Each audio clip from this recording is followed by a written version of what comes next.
actually will be going to Bali in May of 2026, run across Bali to lift the community out of poverty. So there's 42 of us going out there. It's to fund the Bali Children's Foundation.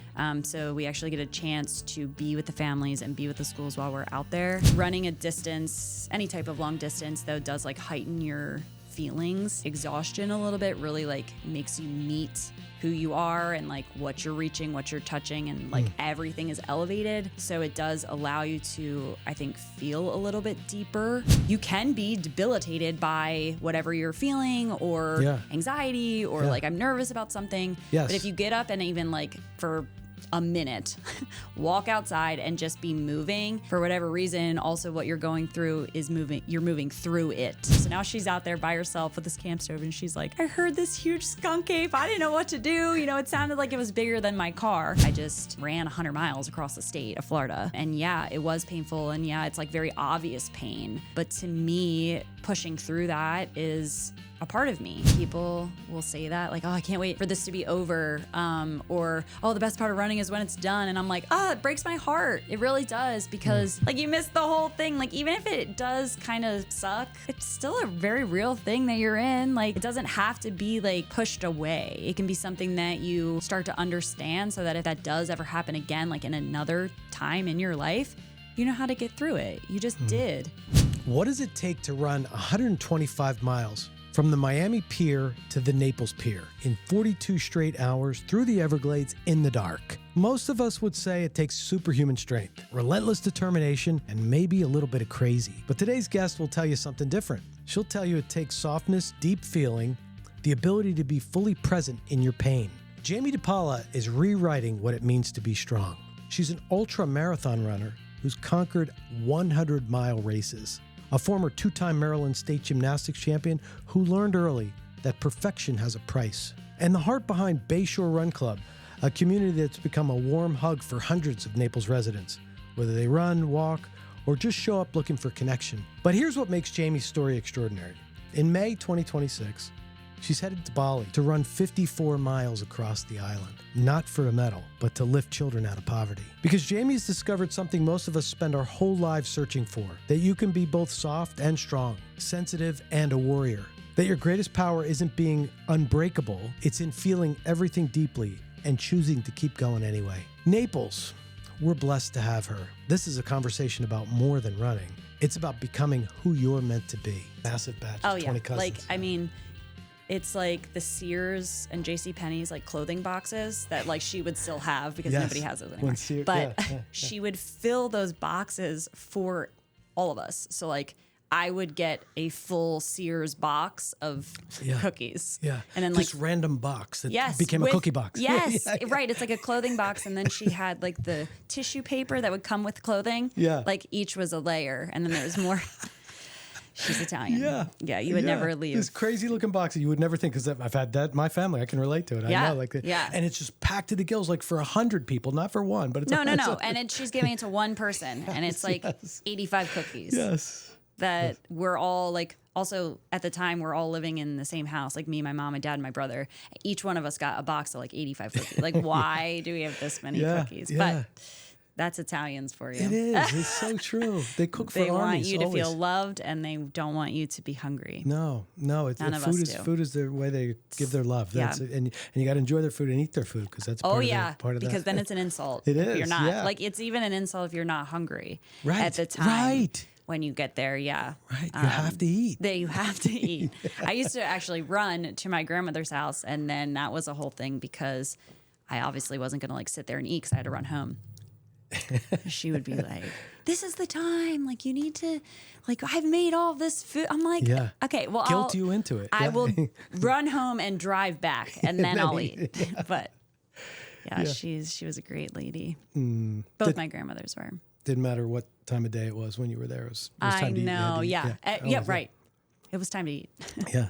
Well, that's cool. So you were that close to her that you could run to her house. I mean, yes. I was luckily close to both of my grandparents. Yeah. And also luckily got a lot of years with them. But my Italian grandmother ended up moving into the house that I was like born like up until age 8. Mm-hmm. We moved out of that house and she moved in. So the house kind of stayed in the family. Nice, so that was nice. cool. We were able to do it. And this was in what part of Maryland? So Perry Hall area, it's like a suburb of Baltimore. Okay. But it's near Towson. Are you familiar with Towson or Maryland at all? Towson is where the university is. Okay. It's like 20 minutes from Towson. Okay. My mom's mom was more in Towson, and then my dad's mom was in Perry Hall, like 3 miles from us. How far is that from the Chesapeake? Like an hour and a half. Okay. Yeah, it would take us 3 hours to get to Ocean City. But at the time, it's funny because like now I live so close to the beach that like, you drive and it's 5, 6, 8 minutes. Yeah. We used to drive to Ocean City 3 hours for vacation, and we'd stay a week when we would go as a family, but my brother ended up being on beach patrol, so we would go for sometimes the whole summer. Pure bliss, though, wasn't it? Oh Wasn't my it? God. Yeah. But it didn't seem long. Like the drive was 3 hours, but I mean, we used to do it in no time. It felt like really, besides the fact that you were like excited to be going. Yeah. But it was an easy drive, and I loved it there. I miss it there. Yeah. We did the Jersey Shore, the Ocean City version, the Wildwood version of. Oh yeah, being the my shore. parents I think they still love the Jersey Shore. They go there. Oh, they go there? Yeah, they go there. They go to Ocean City, Maryland too, but they like the Jersey Shore a lot. Yeah. Yeah, it's different. It's like similar but different. Right. I've never been to Ocean City, Maryland, but I've just heard that it's similar. And for a little while, we had a salon in Cambridge. Okay, where the Hyatt was built. Yeah. There was a Hyatt built there 25 years ago. We were in a couple different Hyatt hotels, and that was our first venture out of state. And we went to Cambridge, so we would fly into BWI and then go cross that bridge. That it was terrifying to go over that, whatever that bridge is. That the Bay Bridge. Yes. Yeah. Yes. Yeah, I know. Actually, speaking of my grandmother, my one grandmother didn't do bridges, but she didn't drive. But she would go to the beach with us, and she would have her eyes closed the whole time. Yeah. And we'd have to be like, we're over the bridge, or whatever. But it was high, and it was. Yeah. It was. Seemed so tight. Yeah. And and they'd sometimes have one lane closed, so it was like that big like X. So you're like, I do remember when I first got my license thinking like, what if I ended up in that lane and I didn't know, whatever, because it just was closed. I don't know, but it was scary a little bit to go over that bridge. Yeah, that was we had one of Jesse, who used to work here, went there to do some hiring, and so she went on this mission to be there and had to stay in the hotel she ended up staying there for 3 months. But the worst part of it was just getting across that bridge. Oh, yeah. You rent a car and that was kind of like the halfway point. So once you're over the bridge, you like kind of know like you're over the hump. Yeah. You're like you're not really in Ocean City, but you are on your way in. Yeah. At some point. Yeah. And that Cambridge was like I guess it used to be a big crabbing, or they used to have a crabbing plant or factory there. Yeah, or it's a something cute like little that. town. Cambridge is cool. Easton is nice. Yeah. My cousin actually just got married in Easton in April. I mean, it was in April, but I had never spent much time there. I mean, I had driven through it or been there, whatever, for an hour or two, but we stayed there at one of the older bed and breakfasts, and it was just really a nice little town. Yeah. Little shops and like breakfast places, and the bed and breakfast, the Tidewater, I think it was, that we stayed. Beautiful. Like they had it updated enough to keep it like restored, but it still had that like old feel. Yes. And I love like anything antique or anything older. I love. Yeah, it was real. I remember going there the first time, and the hotel was not open yet. And apparently that hotel was built on grounds where there was a old mental institution years ago. So there was this mystique about it initially when I went there. The hotel wasn't open. They were still doing the finishing touches, so their staff wasn't there. But when I went there to meet the general manager, they were going to allow me to stay, but there was nobody staying there. There was like one security guard overnight, and they had the beds just on the floor of the hotel. It wasn't all set up yet, but the power was on, and so it was the eeriest thing because it was reminding me of The Shining because it was. Oh my gosh! It was alone on this property that was this old mental institution, and then in the morning I thought he set this up because I went out and it's it's right there on the water, and it's this beautiful setting. And the 18th green is right outside of the hotel, and on the green there was a deer, like a fox over on this side, like an eagle up in the trees. I thought this has got to be staged. Like, this was the most beautiful morning I'd ever seen. Wow. It was cold, really cold, but Yeah. I see this wildlife and then the setting of the water behind it. It was just, magical. So Yeah, I thought that was I his know. And it sales kind of like pitch to me. stops you in your tracks, Yeah, really. Yeah, yeah. that's awesome. Yeah, so that was my introduction to that part of Maryland. My father used to keep our boat there. We lived in Philly, but we would go down and keep it in Maryland. Philly. That's I love not Philly. far from you. Yeah. We used to take like day trips there. I do. I just think it's a cool city. Yeah. I like to visit. I Yeah. wouldn't want to live there. Yeah, you know, visit. I know. Sadly, I agree. But I've done the Philly Marathon a couple times. Oh, really? And where does that go through? nice. Does it go through in the city? Yeah, the whole city. Yeah. They have like a really cool falls there. I forget what it is. It goes around a lake, and then there's like a falls. I forget what it's called, Yeah. but I remember the first time ever doing it and seeing that. I had never seen that part of Philly, and it was so cold that day too. So it was kind of like icy. It looked very again, majestic. Yeah. And you kind of like make your way all the way around the lake, and it's more at the end of the race. So you're at least 20 miles in. And it just is a nice little scene to like stop and take a breath or, I forget what it's called. Maybe near the Schuylkill River or somewhere. Yeah. Somewhere. It's beautiful, but the race is really nice. Yeah. It's very popular, big city marathon. I don't think it's a majors, but That's got to be something that is unique when you run in different places like that. oh where you yeah. get to see. I actually, so when I first got introduced to running, I was introduced by my dad, and then he would run with a couple of his work friends, and her name is Susie. She used to run and vacation, and I was like, this lady is awesome. Like, that is so cool. And I started doing it. I started picking like one race a year, whether it was a marathon or half or now ultra, somewhere where I can also visit and kind of either whether or not I have a friend out there or not. I have gone and I've traveled alone. I've taken friends. My parents have met me, but I've seen a lot of really cool places on foot, and I think that's really cool. Yeah. I actually will be going to Bali in May of 2026 to run across Bali to lift the community out of poverty. So there's 42 of us going out there for a mission trip first, and then we'll run across the island. But it's to fund the Bali Children's Foundation. So we actually get a chance to be with the families and be with the schools while we're out there. Wow. Which will be really, impactful and remarkable. Yeah. And it's definitely the reason why I run like those types of events to where you're doing something way bigger than running. And it allows you to go farther. How did you find that? How does that come about? To this place Well, there? I do search a lot of like, again, things and like where I can go. I mean, obviously Bali is such a dream place to go. It wasn't necessarily on my radar when I was looking up the race, but I was looking up like mission style ultramarathons, and I found it maybe 3 years ago. It's a little bit on the more expensive side. So I am blessed. I did get sponsored for it. So that allowed me to be able to like set a goal and reach it. Otherwise, I think I would still be dreaming about it. So I'm really thankful as to how it kind of came together and the support that I've already received. But I was just searching like runs that are bigger than runs, kind of ultramarathons that, have a purpose. And it came up, it's called the Bali Hope Ultra.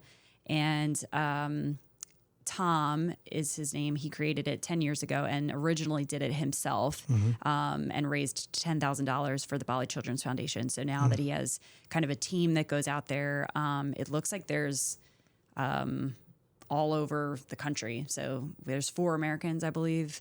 And we have a lot of Australians. There's a couple of people from Germany and Ireland, I think.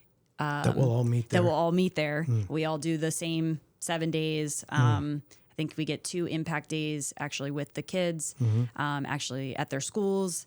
And, like non-runner family and friends are invited, and it's really cool. So once you get there, everything is at the resort. And then they take you, I think, on a boat over to the school, which will be really cool too. Just like a different culture, a different way of living. But you're kind of like boots on the ground. And I love that type of way, like actually like being involved in something. I think raising money for something is amazing, but I think then actually being able to go and be present with them and just really changes your perspective and makes things like everyday things seem so small in comparison to the way people live and like how much joy they have. And, it's, again, it doesn't compare. Like that type of experience, I don't think does compare to anything. So I'm excited to be present with them and kind of share that experience with friends that may be going with me, and then also new friends that I will meet there. So. And to see who you're directly impacting to actually be with them. Yeah, absolutely. And again, I am an emotional person and I'm a sensitive, deep feeler. So I think running does help me do that, but also like seeing the lives that can be touched through it. I've always wanted to like create something or be a part of something that involved both like running and empathy. So I think it'll be both. It's fascinating to put that together that way. So you're experiencing the world like somebody would on vacation, but you're going there for a cause, and you're it's seeing a part of the world through your experience as a runner. Yes. And I think running long distance like that, like, so this will be 86K. So it's about 54 miles across Bali. Running a distance, any type of long distance though, does like heighten your feelings. So, not that it makes things like more emotional, but it does in a sense because you're, physically doing something, you're mentally doing something. So I think that exhaustion a little bit really like makes you meet who you are and like what you're reaching, what you're touching, and like everything is elevated. So it does allow you to, I think, feel a little bit deeper. Which I think is a gift. I think sometimes that gets missed in like the day to day. So it's like that time you can actually like feel everything. And I don't think that's a scary thing. I think sometimes it's like that frequency doesn't reach day to day life or people every day. They're busy doing their thing and everything's really scheduled and everything is sometimes really rushed. To where, I don't know, running has really allowed me. I'm a deep feeler anyway, but it has allowed me the time and space to like allow that to just be who I am. And enjoy it almost. And everything that's coming in is real. So whether you're feeling good or you're feeling bad, like those are both your, like we were saying before, moods. And it's up to you to kind of work through them or enjoy them. So I think it's very special. What is that? Do you think that, well, I'll notice if I do a very intense CrossFit workout, I'm not a great CrossFitter, but it's my form of fitness because I'm with a group, that problems that I had before are kind of gone. They're there, but they're not as dominant in my brain. I can actually feel like I can breathe easier, or I feel a sense of peace, I guess, maybe something like that. And I don't know. They talk about the runner's high, and that place that you get to that we don't ordinarily get to, where you just have this. It's almost like, and I don't know that I've ever hit it. The longest I've ever run was I did a half marathon one time, and that's long. but even in a 5K or even in a 1,600 meter wad that we do or whatever, there's still something that I'm affected by that. Like the endorphins. I guess that, there's my own internal drugs, right? It is true. And I think they're commonly like underused, but also I think when you're out there kind of putting everything on the table physically, again, and mentally, it does just like give you a chance to be present in it or not, or be like free from whatever you're dealing with. I think that's great. Yeah, be present. I really, you use that a few times and I get it. I get what you're saying because if I'm sitting somewhere and I'm worrying about an issue, that you're I'm doing not working through it at all. Yeah. Like you're just like sitting in it. Whereas like even if you were to like stand up and go for a walk, anyone, even and like again myself, I am a mover, but there are times where like you can be debilitated by whatever you're feeling or anxiety or like I'm nervous about something. Yes. But if you get up and even like for a minute, walk outside and just be moving for whatever reason, also what you're going through is moving, you're moving through it. Yeah. So you feel like you're a little bit maybe more purposeful and functional about what you're thinking about. Yeah. You can make lists and they make sense, or you can go through them and they make sense, or maybe they don't make sense, but you're still like working through them. Yeah. There's a lot of clarity. More functionally than just like, oh my God, oh my God, oh my God. And it's like taking you over. Right. I'm frozen with fear. Yeah. About what Yeah, was because gonna you happen. are frozen too. You're still. Yeah. Which stillness, I think you can be in stillness while you're moving. Yeah. And I think too, like that's like some people are like, oh, well, you know, it's not a rest day or whatever. Like if I'm running and I'm like, no, and I do understand that like obviously like physically you do need to rest, but there are times where I feel so still in my brain when I'm running or walking or doing any type of exercise fitness or, you know. So I think they can coexist. Yeah. Stillness and movement can coexist. Yeah. Calmness No, and well, what is ultra marathoning? What is that? What's the ultra part? So ultramarathoning is actually pretty cool. How it came to be. So a marathon distance, a full marathon is 26.2 every time. That is the distance of a marathon. Half marathon, 13.1. So anything over 26.2 is considered an ultra marathon distance.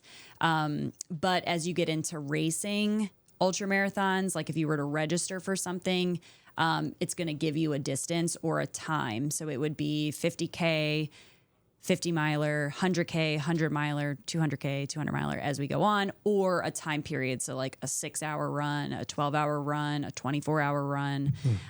Those are commonly used distances or times for ultramarathon races. If you were to like want to look up one and register for one. But ultramarathoning actually started as a horse race. So the Western States Ultra started as a 100-mile endurance horse race. And there was one of the first years, one of the horseback riders or jockeys, horse got injured. This is like 1800 times? Yeah. Okay. Got injured and he showed up on foot and they said, he's an animal, let him run it. He ran it, completed it. So that's why every time someone runs a 100-mile race, they get a belt buckle. So it's a tradition. Yeah. Wow. Which is cool. The belt buckles are cool. 100 miles is that? Yes. 100 miles. I mean, sometimes they'll give them to you on 100Ks, but usually 100-mile distance or over, you'll get a belt buckle. So for anyone who's still trying to wrap their head around this, 100 miles continuously, you don't stop and take a nap. You don't go to sleep. You can, but it's it doesn't always do you a service. So you really have to know the science behind like your body and how it best performs. So for me, I've done 700-mile races and a 200K. I ran from the Miami Pier to the Naples Pier in one shot. It took me just under 42 hours. So yes, it is continuous in a sense that that was a race that I signed up for. It was a 200K mile distance called peer to peer. I was allotted 48 hours to complete it. So if you're allowed to sleep, you can't leave the course or anything like that, but you would open a chair, sit on the side of the road, fall asleep. Your crew is there, hopefully. Or not. I mean, sometimes people go uncrewed and they like literally like lay down on the side of the street. On 41? It's reckless. Yeah, it was. I would prefer to like pull over somewhere safe. Like I wouldn't just lay on the side of 41, but there were parts where we were in Loop Road on that race where it's like in the Everglades. So you're a little bit more on a trail, but again, then you're dealing with like animals and things. It's better to have a crew, I think. It's safer, it's more emotionally stable, and you do really feel like the support because you are going through it. But yeah, so I've slept probably for like 5 to 8 minutes in races like that. That feels so rejuvenating. It sounds crazy, but just closing your eyes and shutting your body down for like that amount of time does really give you a reset. It's hard for me to sleep for any longer than that for 100-mile or something. The 200K was about 125 miles, something of that distance, because like if I was going for a week long, yes, you would obviously have to sleep, but the hour can really like make you tighten up. You can start again, and then you're like, oh my gosh, like I'm really out of it now. Like I was in it. That little short period of time gives you enough of what you need to like reset your mind, kind of calm down for a second, and then go for it. Because once the day comes up again, it's crazy how the sun like coming up can really give you a refreshing, like, oh my gosh, we're in a new day. I am okay. I didn't even think of that. Yeah, you're right. You're getting a sunset and a sunrise. And through the night is a little bit tough. So even though you're tired, like the dark, you've been running all day, you might have been in the heat and now you're not. So your body is going through a lot. For me, I take my time over the night. That can be the part that really slows me down. But I also sometimes am fearful of the night. So, there's animals out there and you can't see. Like you have a headlamp on. So it's literally like just what's in front of you.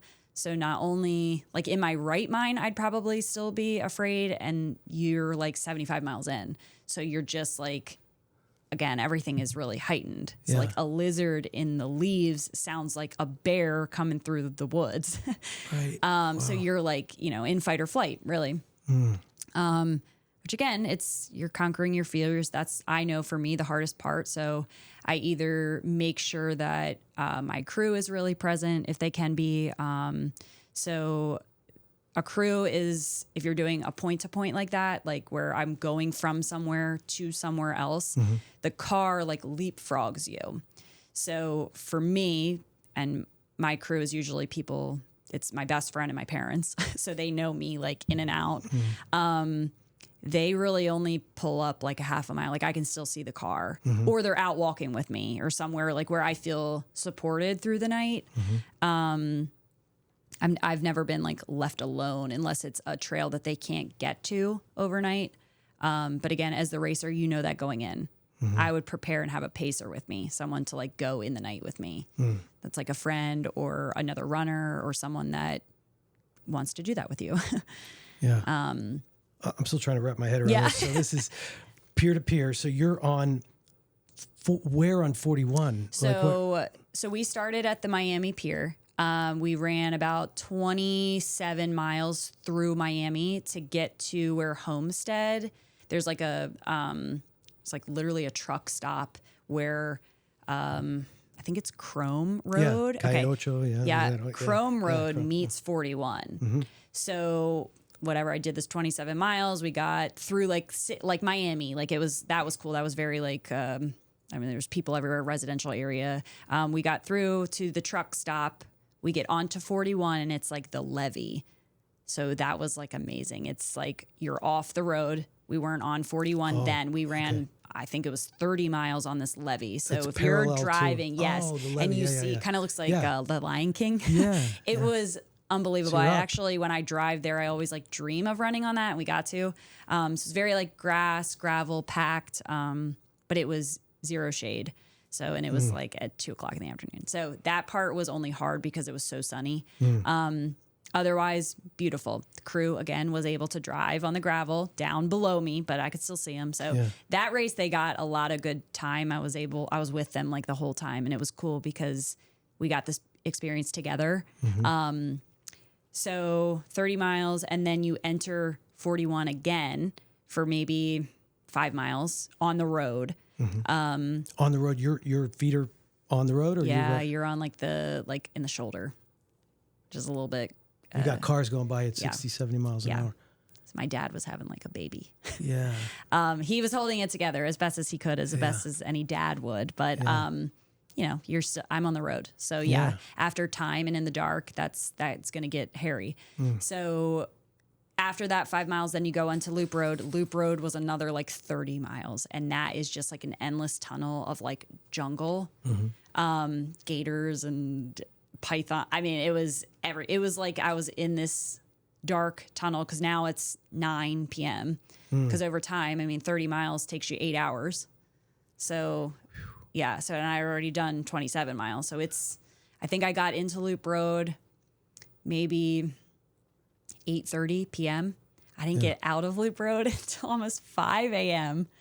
Oh my God, it was just a long trek because I was walking some of it. And again, it was scary. It was dark. You couldn't see anything. Yeah. And then we had this like, have you ever heard of a skunk ape? Yeah. Okay. Yeah. Yeah. So then we have like this idea that there's a skunk ape out here because we could hear this giant thing. My best friend who was driving in the car, she has like a camp stove. So she was going to drive up a little bit, set the camp stove up, whatever. So now she's out there by herself with this camp stove and she's like, I heard this huge skunk ape. I didn't know what to do. You know, it sounded like it was bigger than my car. We all made it out alive. But so then after Loop Road, you get back on 41. You're on 41 all the way until the Naples Pier. Wow. And that was something because it was...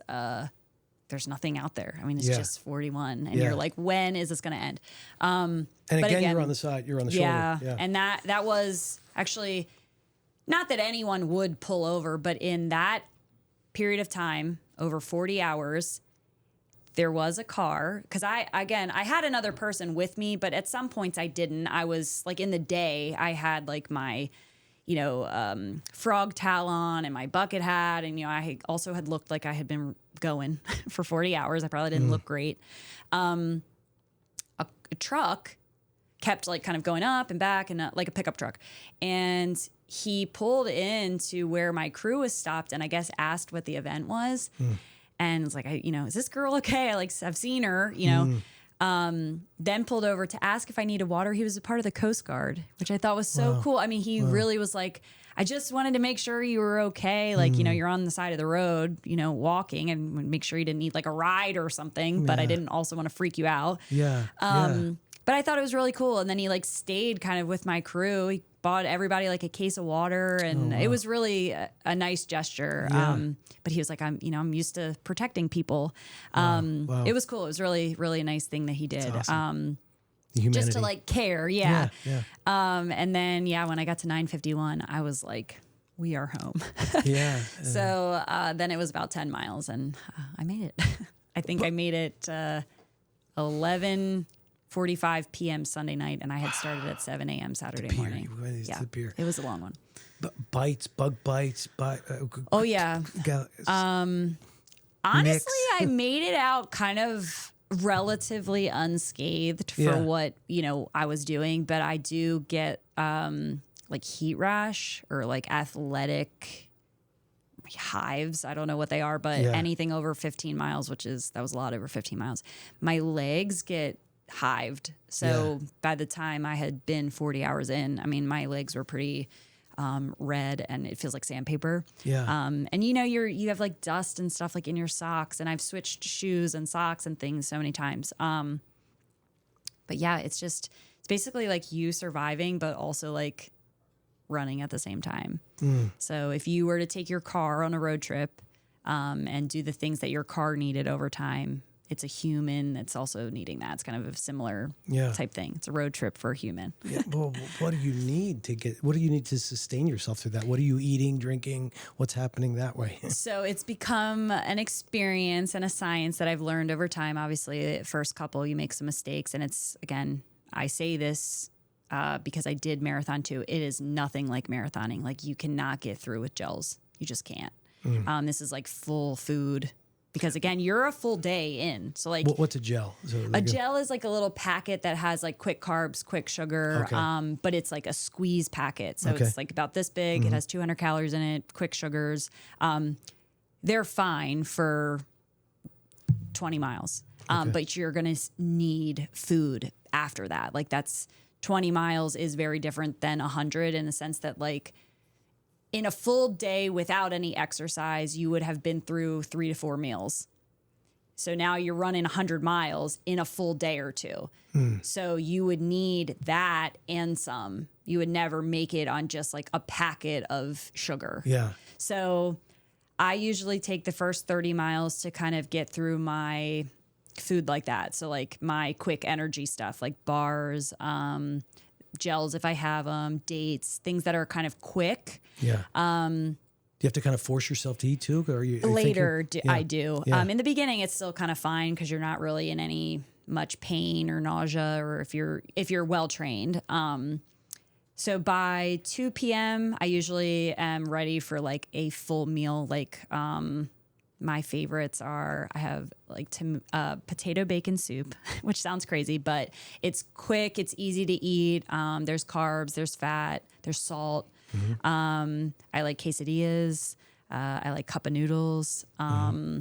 So, and you're stopping to have those? Or I will stop and I'll sit. Yeah. Okay. So that's again like another 8 to 10 minutes that will be allotted into your finish time because this clock doesn't stop. Right. So that's all part of your time.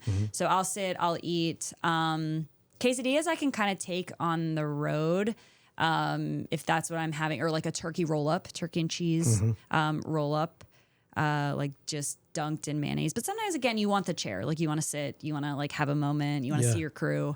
It gives you a whole reset. So 2 p.m., 3 p.m., I'll do that.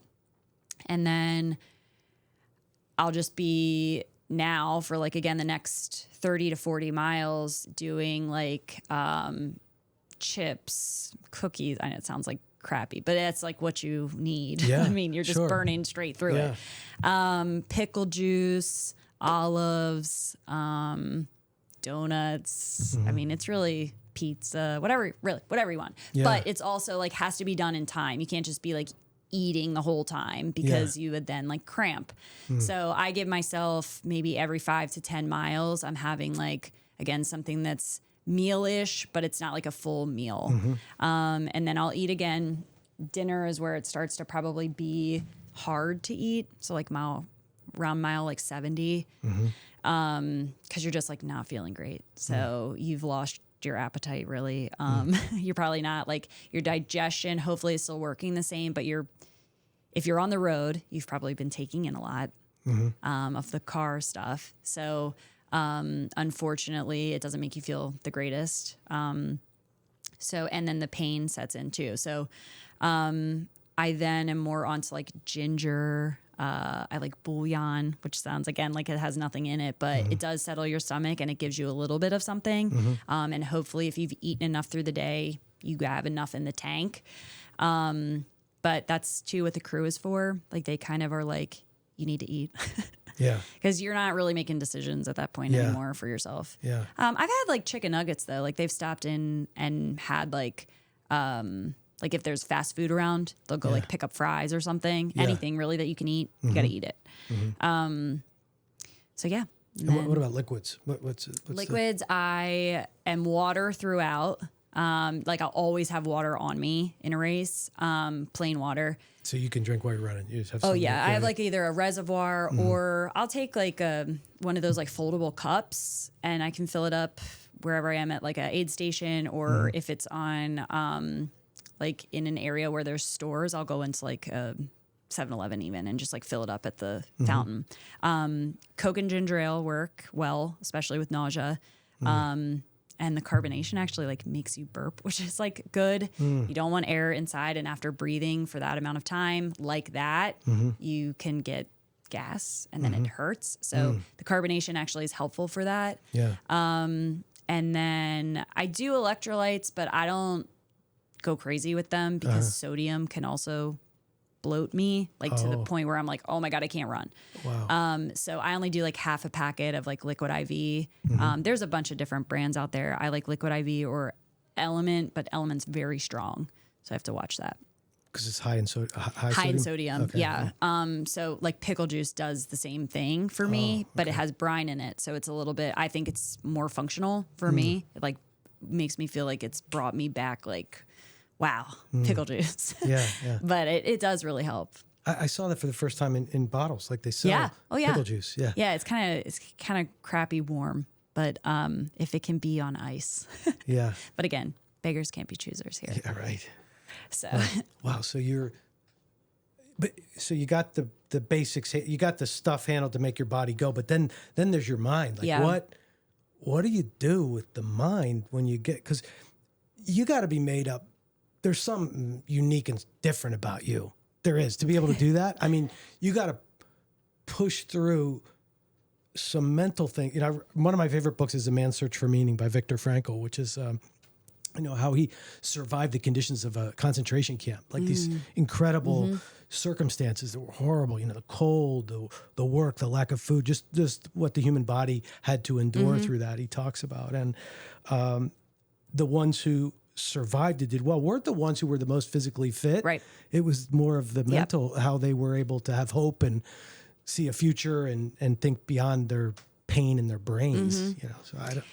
I think to speak to that, I actually like the harder parts better of races that are that long or runs that are that long, adventures that are that long, just because I think once I'm in the thick of it, like in the deep, dark parts, that's when you're like, all right, let's get it together. Like, I need to fight through this. When I'm in the beginning of it, and it's not that it's not hard, because it's always hard, but like, I feel like the first 30 miles, if I'm in any type of pain, I'm like, you shouldn't be in this pain. Like, this is too early on. Like, this isn't good. Like, you start second guessing yourself. So I like to get through that.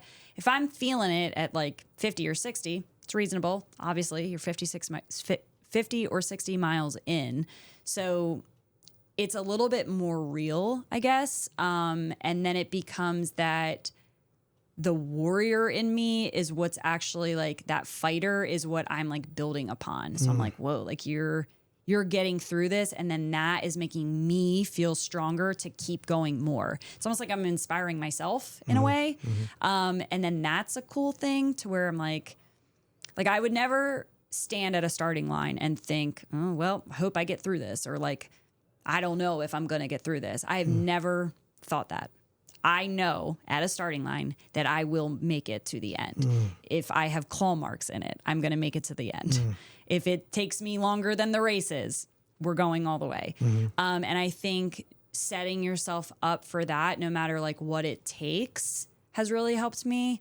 But I also do think that a little bit of what I was telling you earlier about like, I kind of live my everyday life in this like very sensitive, like deep feeling. Like, I'm not fragile, but I think sometimes people think I am because I am so sensitive. To me, this is me being the like strongest me that I am. Like, I just ran 100 miles across the state of Florida. Like, and yeah, it was painful. And yeah, it's like very obvious pain. But to me, pushing through that is a part of me. Like, that's, something I always have also been in again, collectively with being sensitive. Like, I think you can be both. I think you can be very soft and also very strong at the same time. So to me, the combo is really cool. Even for myself to see, like, about myself, it's taught me that I can be both. And I think we as humans do need to do things that show us who we are, like how we show up, and like holding that space for ourselves to be a bunch of different things. Like, I can go through all sorts of emotions in the course of 30 hours. And it's like, well, that was the greatest experience of my life, because you're there in it. You have no choice but to work through it or give up. And how many times a day do you feel that way? Like, how many experiences do you get in your life where you're like, I'm either going to work through this or give up? So showing myself that I make it through every time just allows me to then do that in things in my life that have nothing to do with running, that I will make it through. I will start somewhere, end somewhere, and always make it home. Where does that come from? That thought that no matter what, I'm finishing this. No matter what, it's where do you get that? I think we go through things that allow us to, and again, I don't think that they always have to be like trauma or struggles or things like that. They may be, but I think sometimes if you allow yourself like the perspective of what you're going through to just be what it is, I think you can see it with a different perspective, or kind of just allow yourself to feel what you're feeling. And again, I don't think that's always a bad thing to feel what you're feeling in the moment. Like whether it's pain or not, it does like there's ebbs and flows to everything. So like I've been at mile 16 and it's been awful. And I've been at mile 90 and it's been great.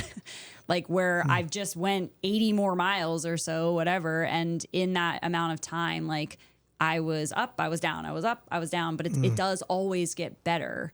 So I think you wouldn't maybe know that in the beginning. Like if I were to do my first 100 miler, I'm not going to know at like 75 if I'm feeling like really bad. Like, does it get better or do I just last for 25 more miles like this? Done races like that where it never got better. But if it's going to be bad, I'm going to finish it. Like I'm not going to hang in here in this, like the depths of, you know, all of this pain and to end it, just to give up. Yeah. Like I'm going to have my hands in it and I'm going to hold on to it. So I don't know. I guess that might just be me. Yeah. Well, for the average or maybe somebody who's new to it or somebody who's in it and they, myself, for example, like sometimes that first, one time in my life, we did this challenge, which was 30 days of Murph, which Murph is, run a mile, do 100 pull-ups, 200 push-ups and 300 air squats. And then you run another mile. So we did 30 days of that. And, always that first half mile run, it was just this torturous stuff in my head, just getting through that first half mile that, I hated that time period, but then it seemed to sort of get into a rhythm where my mind wasn't as fixated on that. And I'm nowhere near in that shape that I was when I did that. And now I notice for myself when I'm just starting a WOD or starting a run, I just have such a difficult time with my own mental stuff in the first little bit because I'm slow anyway, but I'm still dealing with my brain that's trying to talk myself out of it. Like, why am I doing this? Like, what am I doing? I could just cut it down in half. At least I'm running. I'm doing something. I don't have to do the whole thing. If I did some of it, I'm okay. Like this whole battle with my internal dialogue that makes me crazy. I think that's a human response, though. I mean, I have days like that. There'll be weeks like that sometimes. But I think, like, taking yourself out of the moment of like I'm running or like whatever you're doing or like I'm doing laundry even like I don't want to do this and kind of like being all there instead of just in that little part of like the topic of running or like again the topic of like doing the dishes or doing laundry. Like what else is going on in that moment that like maybe you can hold on to a little bit better or maybe it's like gentler with you so that like maybe it's being outside. So now you're attaching yourself more to the activity of being outside than the activity of like running and maybe not totally enjoying running. So then now you're more in love with like the outdoor activity and not running.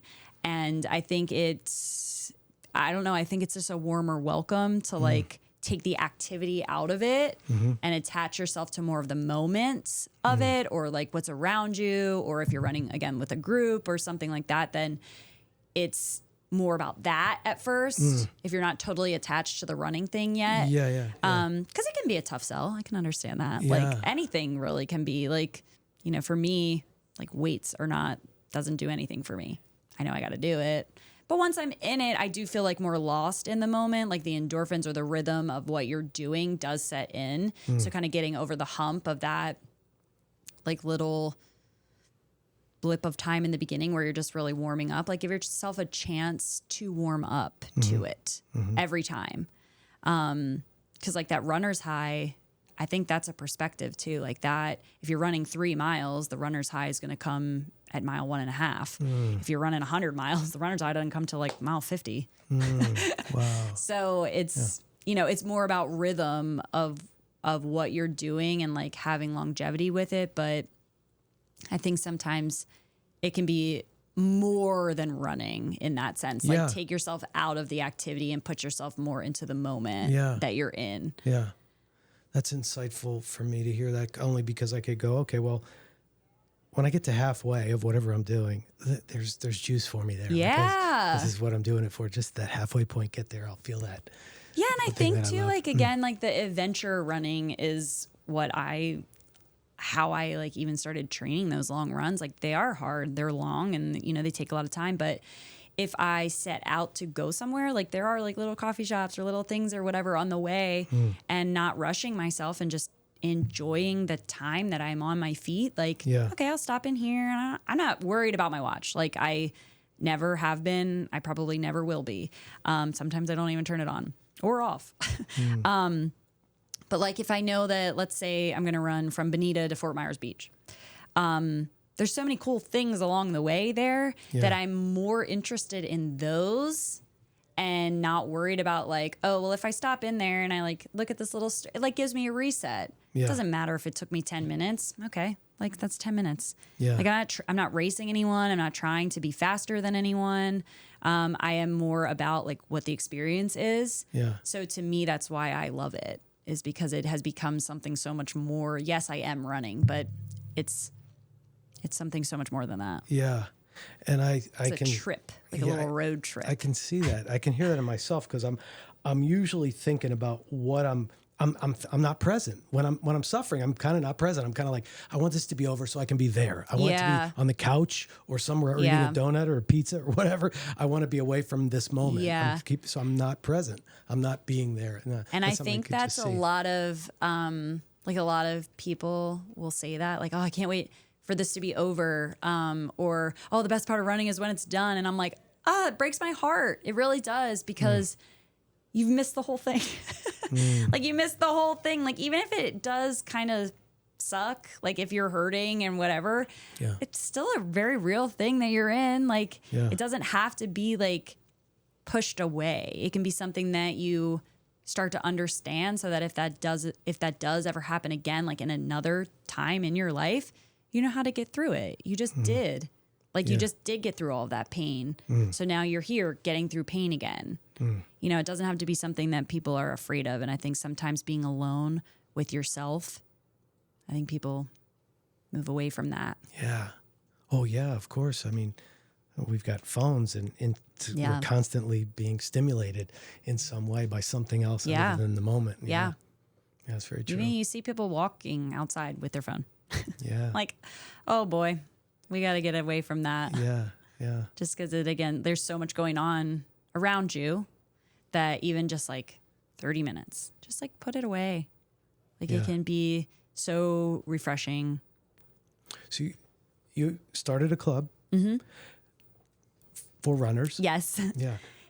But it's really, I was gonna say, really for everybody. It can be for anyone. Yeah. I mean, actually, it was great because in the beginning when I started it, so I originally started it at the Lululemon store. I'm a Lululemon ambassador. I have been since 20. I like your jacket. Thank you. I have been since 2020. So maybe 2022 or 3. I actually started a run club at the store, at the Lululemon store, but it was. Which again, it was very small, only in a sense that it like didn't get any traffic because the mall was closed and there was no like marketing for it. So it's kind of more of like, hey, tell your friend, and that was fine. But in order for it to become something that like people were seeing in case they wanted to join it, and for it to get outreach more, actually, my best friend was the idea creator. She said you should move it to somewhere that's like a social place where people are seeing it and they can maybe market it for you or put a flyer up. So I moved it to Anchor Lab, the brewery on Bayshore, which I love Bayshore. I love all the little local businesses. I think it's really up and coming, and I wanted to spend the time, the club giving like highlights to the local businesses. So as we're running, we're also like seeing all these things that maybe we didn't see before. So like there's art galleries, again, local businesses, coffee shops, all types of things, little gyms. There's a yoga place there now. But I wanted to highlight those places when I would do events and things like that to create exposure to like small, local, kind of more like mom and pop shop kind of deal. So I've been at Anchor Lab for 2 years now, and it has been so awesome. It's been a real blessing in my own life, but I've also seen so many friendships and connections created through it.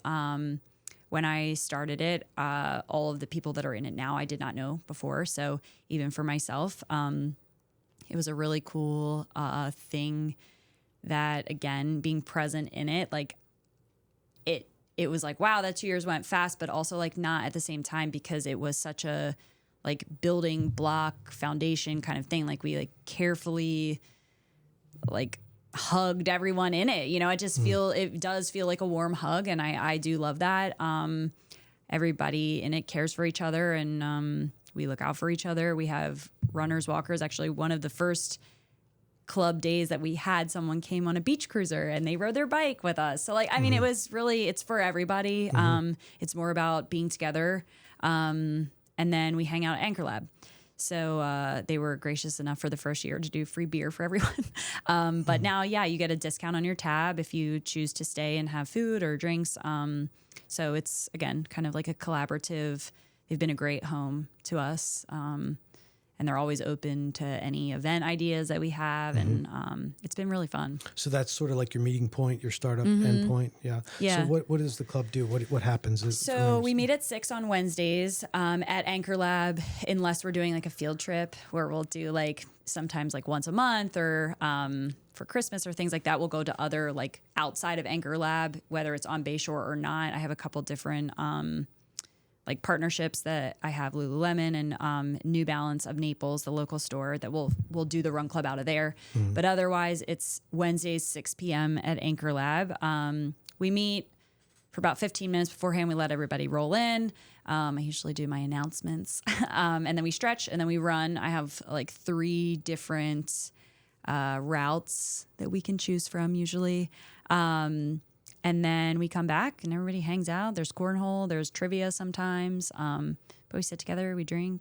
How long are the routes? 3, it could be anywhere from 2 to 5 miles. Okay. Most people do 3 miles.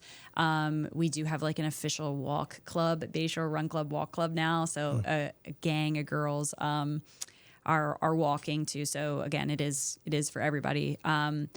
They sometimes will do the 2-mile loop. So they'll go up to the circle and back.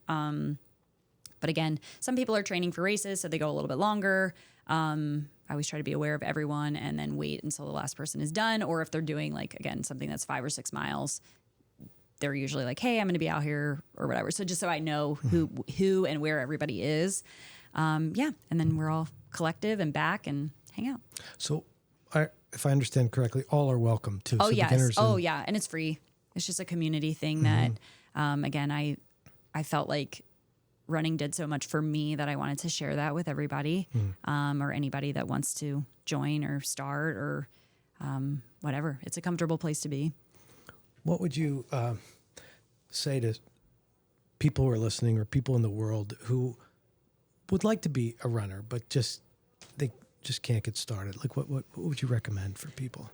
I would recommend them to be patient and gentle with themselves when they're starting anything new. I think starting anything new can be scary because you think that there's all these either, rules and guidelines to like how it's meant to be done, but actually running is one of the things that like there are no rules. Like you don't even need to wear a watch or again, go for a certain amount of time.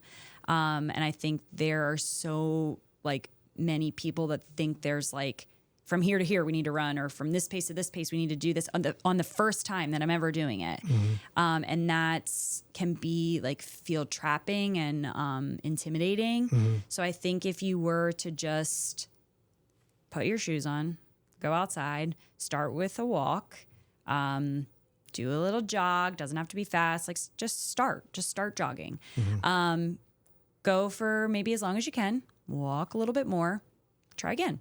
Do it again. And again, before you know it, you're probably going to be out there for 30 minutes. But I think starting just does come from like putting your shoes on and going out the door, because that can be hard for anyone. But speaking truthfully, people in the run community are generally very welcoming. Everybody started somewhere. And it's not usually a very comparing sport. I think, again, social media can give you the idea that it is. In real life, it's not like that. I mean, people really want to see people be successful. They want to help them along. They want to get them to the finish. Most people in a race would probably stop their race if they saw someone hurting and help them finish. It's not necessary, but people generally in the run community are like that. And it is really cool to see. And I think it does give you a very like heartwarming feeling when you watch it. And again, there's also nothing wrong with being fast or slow or taking too long. That's just not a thing. Yeah. I take a long time. I take all day. So I think it's cool no matter what you do. You've coached Brenda. I have, yes. To running a marathon? Or half marathon? She did. She's training. This is her gig, but she is training for a full right now. I did train her for a half, for the Naples half. And she did have goals in mind, and we did set them, and she did crush them. But it's really nice to get to know people like through that, because any type of, I think, physical fitness it's a vulnerable place to be, but also a very open place to share those vulnerabilities with someone, whether it's a coach or a friend or a group that you're running with. And it can be freeing to be open. So yes, I did. We had a great time. We had a little group actually that was doing the Naples half, and we stuck together, and I did my best to be all over the race that I could be with everybody. But yeah, it was fun. It's fun to coach people. How did you get to be, what was the big influence on you growing up? Like, how did you get to be this way? So I grew up with coaches all around me. I was a gymnast for 20 years. I started at the age of 3. I was competing at the age of 6. And then that was your world. That like was my whole every world. Moment outside of school was that. It was, yeah, every moment outside of school. So, and I loved it. I loved every part of it. But you were 3-time All-State at some point. Was that? I actually was. Yes, I was a 2-time Maryland State champion, and then I was a regional vault champion in level 8, and then I was a national champion in college. Wow. So it was a great road. But there were parts of it that were probably the reason that shaped me into being and seeing the way that I see now. But I didn't get there like overnight. It was a lot of like little inner working parts. But it's a very critical sport. It's a very perfectionist all sport. Judged. You got judges just judging you every moment. Just every single moment. Yeah. But really, truly, like you do. I mean, you are, let's say, in the gym 5 to 6 days a week for 4 to 5 hours a night. And you're not being judged by your coach, but you're being critiqued by your coach constantly. I mean, it is like, that wasn't great, do it again. That wasn't great, do it again. And then again, it's down to like your hand being like this or like this, So it's tiny little intricate things that need to be perfect to set you aside from being second or first. And in that sport, it is really, I mean, you can enjoy the heck out of the sport and still you want to win. It's a very competitive sport. And again, I did love every moment of it, but, there were parts that, I have me like second guessing everything that I am like as a person. And like when I retired from my sport, not really knowing, God, I was lost because that was the only thing I knew was that way of life, and had always had someone coaching me, always had someone telling me, this is the next thing. And, everything was very scheduled. And, I had, events and things and meets and practice every single moment of my life. Always working towards something, a lot of structure. Yes. And like I think I did put a lot of my self-worth and identity into me being a gymnast. And like, that was me. And it like broke my heart for a while when I had finished, for people to ask, like, still doing gymnastics? Because it was at that moment in my life, it was the people that were saying no had quit. And I knew that I didn't quit. Like I had retired from college gymnastics, but it felt like I had finished. Like I was done and like over. And like, I don't know, it was a very odd thing to come to terms with. And then, yeah, it felt like I was nothing. It did. Felt like I had nothing. Because I didn't know what else I was good at, really. That was your identity. That was me. Yeah. And then it is crazy because I grew up in Maryland, did all of my competitive club gymnastics in Maryland. And then I moved to a school in Connecticut, competed for the University of Bridgeport in Connecticut for 2 years, then transferred to a school in Maryland, did club gymnastics with them, like intramurally, still competitive, but not NCAA. And then moved to Florida after that. So it was kind of like I tried to make this like fresh start because I had finished this one part of my life that I was like kind of moving into this new thing. But it was really hard when I moved here and like everyone that I knew was new to me and they knew nothing about me being a gymnast. And it was like, oh my God, I thought this was going to be really refreshing, but it was like that part of me was like completely erased. It almost felt like, whereas in Maryland, when I was still there, like all of those people knew me as a gymnast. Yeah. And not that I didn't run in Maryland, but it was really the transitional period into like me moving to Florida. I had maybe done 2 marathons, so I was just very newly into distance running. And I think maybe in the beginning I tried to like fill a void with the identity thing. But as I've evolved as a runner, like it is, yes, like who I am, but it's not the only part of me. I've been able to see so many parts of me through running that it's more of like a reflection, I guess. And the sport actually like highlights other parts of me that I never knew that I was. So it maybe showed me who I was, whereas I think gymnastics sometimes was like, you're only this. And again, I was also like age 3 to 20. Like that was a very early stage of my life. And now I have, again, moved into adulthood. That's scary to say. But yeah, no, truly it's, you know, you're different. I was a kid. And I don't think I knew, maybe now that I am a coach, I don't know if I knew how to always take coaching. I think I tried, but you know, you would deal with mental blocks and things like that you didn't know how to get through as a kid. Like, what even is this? Like, you know, I all of a sudden can't do this anymore. And it's like, I can't do it. And you can do it. It's just like, you need to rewire your vision or your thoughts before you go. Like, are you even functionally thinking about the skill you're about to do? Probably not. And I have this conversation with kids now that I coach. Like, if you're thinking of nothing before you go, that's also not functional. Like, I don't want you to think of like, I'm scared, I'm this, I can't go, but you need to be thinking about like the corrections that make the skill work, the execution of it, like where your arms need to be, like things that actually tell you how to properly execute the skill. If your brain is clear, you're like also not in it. You're somewhere else. And you don't know how to do that. I feel like as a kid until you have someone coaching you to do that. And my coaches were great, but I don't know if all of them taught me how to do that. Yeah. I think I maybe taught myself that. Yeah. Again, maybe through ultra running. I mean, there's no other option. Like I was saying, besides getting through that, you're either going to get through it or quit.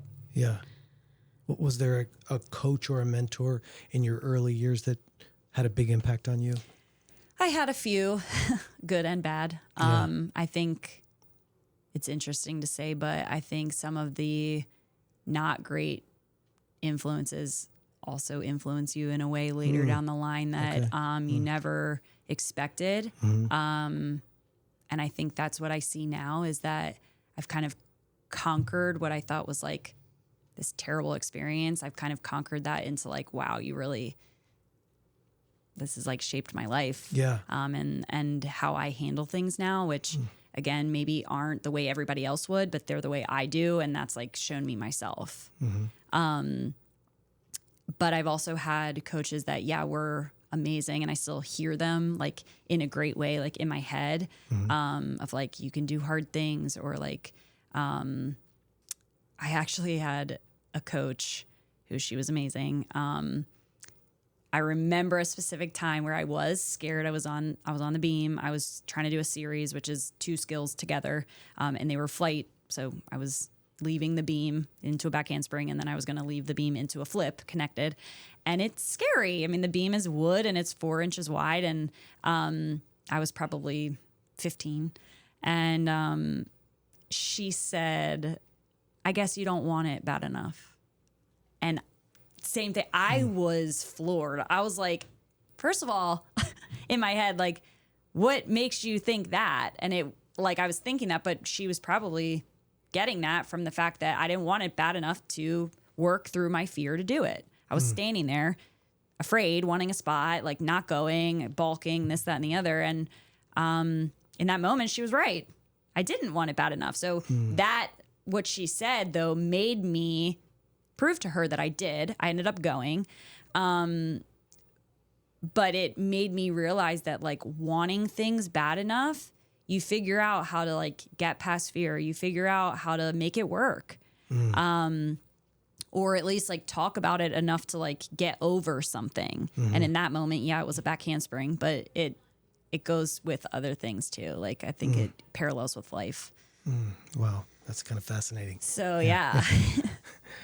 A back handspring on it was a back beam. handspring back layout, which I wasn't a very flexible gymnast, so getting my hands together on the beam didn't allow for my arms to be straight because my shoulders aren't flexible. It's a lot of technique, but so I don't think I really was crazy about that series because I didn't feel like it suited me best, but it was judged best. Yeah. So that was the series that went in my routine. Yeah. But I was a more powerful gymnast than I was flexible. I was really great at, like, any type of tumbling or vault or things like that, but, like, dance and splits and wasn't really my greatest. Yeah. But flexibility is a prerequisite or helps those areas better. It adds more to that. It does, but I feel like the way the body is, you have really flexible people that, and this is true, this isn't me, like, giving an opinion, that sometimes don't have the same strength as really stiff people because they're so flexible. So not that they're not strong, but they have the ability to be, like, hypermobile because they're so flexible. So sometimes they have, like, again, their series or their tumbling passes can be more graceful or dancier than being, like, super high with a lot of power and a lot of, like, muscle to them. Which both are good, but having a combo of, like, a strong, flexible gymnast sometimes is just, like, that combo that's, like, perfect. Yeah, I was just more strong and powerful. Well, there's so much to that I've noticed from the gymnast world, being married to a gymnast, or Michelle, who was a gymnast, and hearing what she went through, not only with the discipline and the hard work, but also it was challenging for her to see other bodies develop and grow, and her body not being what she thought it should be, or being judged about just her physique in so many ways. It's a big part of gymnastics. And I think it comes down to sometimes the coaches that you have, because there's a lot of, like, old fashioned, like, you have to be this, like, tiny little thing that's a gymnast. And that's just, it can be true, but it's also, it's very different now. So there are tall gymnasts, there are, like, really short, compact gymnasts. And again, like, celebrating every type of body that can physically do the sport is really great. But yeah, I mean, you are always looking in a mirror. Yes. You always have a coach that's usually, and more, I don't know, they try to lead off that it's going to be that it's because, you know, you have to balance and you have to be this and you have to be that. But, like, it doesn't make you feel great, obviously, too, to be, like, judged on what you look like. Yes. So sometimes that just lives inside your brain. Yeah. And yeah, I mean, being in the fitness world or being in the coaching world, especially with the kids, like, if they want to bring it up, obviously it's always an open space, but I have a hard time talking about body image with, like, if it comes up in conversation, like, I usually steer away from it because it was just always not a great conversation. Like that topic meant something negative. So sometimes now I have to almost like, again, be very self-aware. If the topic comes up, it might be coming from a different place from another person, or the intention might not even be negative at all. Yeah. I just have to like rewire my thinking a little bit, because that was always what it meant to us, to the, like, whether it had something to do with being like on this end of the spectrum or on this end of the spectrum. Usually it was not a great conversation. So yeah, it just always like leads me down a road of like, okay, where are we going with this? Let's switch the subject. Yeah. But that's a me thing. And that has to, again, I've been aware of that, and just have to know where you're coming from and know where the other person is coming from. Yeah. But yeah. I think for women, it's always something that's lives in their head, and there's the pressure in the world from that. But then you put the gymnast aspect on top of it, and it's almost more amplified. Yeah. Like that. Yeah, because I think women are up against a lot of like, not only, I think, again, maybe this is just me wanting it to be this way. Most women celebrate other women and what they look like, and they're like, yeah, girl. And like, you know, you got a hype girl, and that's great. But I think women are always up against like what society thinks we should look like or be like or do. And it does truly feel like, again, especially with social media being so big now, and everybody's always looking at things and people, and the lighting is really great, and they're, you know, they've filtered it and this, that, and the other. But, you know, there's times where it's like being the smallest person that you could ever be is like trendy, which I don't know why that would ever be trendy, but just letting people be the bodies that they are, I think, is just, or like not even that being what we're looking at when we're looking at a person. Like I think that it should be so much more than that. I mean, I know I'm self-critical of myself at myself, but I wish I looked at myself like I look at other people, because when I see other people, I'm like, wow, that person is absolutely beautiful. I mean, like, seriously, I think people just are and can be really beautiful by their like energy and what they're exuding. So I think sometimes you need, like, you as a person need more of that. Like how you look at your best friend is how you should look at yourself. Yeah. That's powerful. Yeah. Like if you were having that conversation with yourself about yourself, be different than what you're saying about the person you admire and love. Absolutely. And like saying those things truly too. Like you're not just like, you know, tooting their horn. Like you really believe them. Sure. Yeah. But then again, I think it takes a lot of like inner work to see your own light and to then like live in your own light. Yeah. And appreciate it. And like, I think that like your light is just so far much more than like your looks. I think it's really truly like your energy and what's like radiating from you. And then that in turn is what you look like to people. So true. Yeah. Yeah. But in that world of being judged, in the gymnastics world, that's its own little. And again, you're usually a kid. Yeah. So you're hearing what they're saying, and then that's what you're learning. Yeah. You know, and you hear it so much that I think this is another thing too, that like I say this to the kids now, is that like you're the only person you hear 24/7. So make it a great thing to hear, like make your mind a great place to be. But like you're not like that. Like when I was a kid, all I was hearing was my coaches. Really? I mean, like, it's crazy. So that was really what's in my head. And I don't know if I was thinking things for myself. Like I was thinking and, you know, really taking everything that they said so personally. Yeah.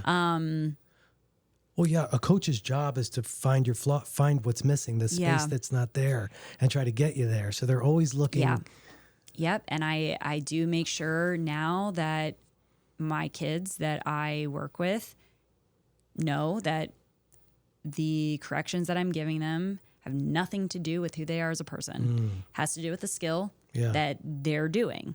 So if they're trying to learn, let's say an aerial, which is a no-handed cartwheel, which is a very hard skill to learn. It's very technical until you get it. But it can It's a no-handed cartwheel. Okay.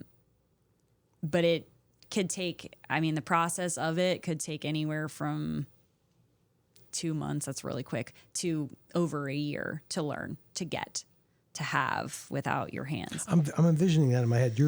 You're exposing your head to nothing, right? Yeah. You're literally Yeah, so that's the generally scary part, is that they're going to land on their head, which truthfully and physically, you're not going to land on your head because you're kicking over your head. It's already past your head by the time you might face plant, but you're not going to land on your head. Okay. You're already past it. But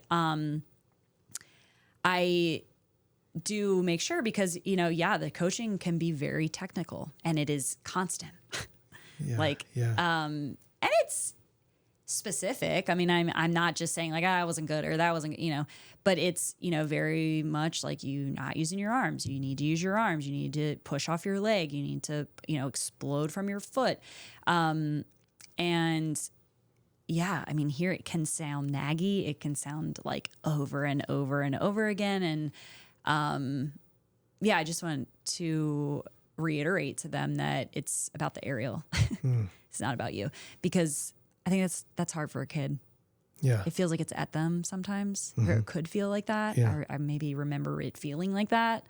Or like thinking like the coach didn't like me because like my skill wasn't great. And they want to please and and like you want to impress them, and you want to, you only want to be the best so that like you're noticed, but like it's so much more than that. Like it has so much more to do with like the effort and like again the presence of like the kid being there, and just like their heart and who they are and how much they try, and just like their nature, their character. Like that's what makes someone love you. And like I think you can really attach so much of yourself to like what you're doing that you forget like who you are. And I think with sports, it's so great because it gives you like such a like wide range of, social time, and, you're learning new things and tricks and stuff like that, but also separating the two and being like, if I asked you like, hey, Jamie, like, what, tell me about yourself.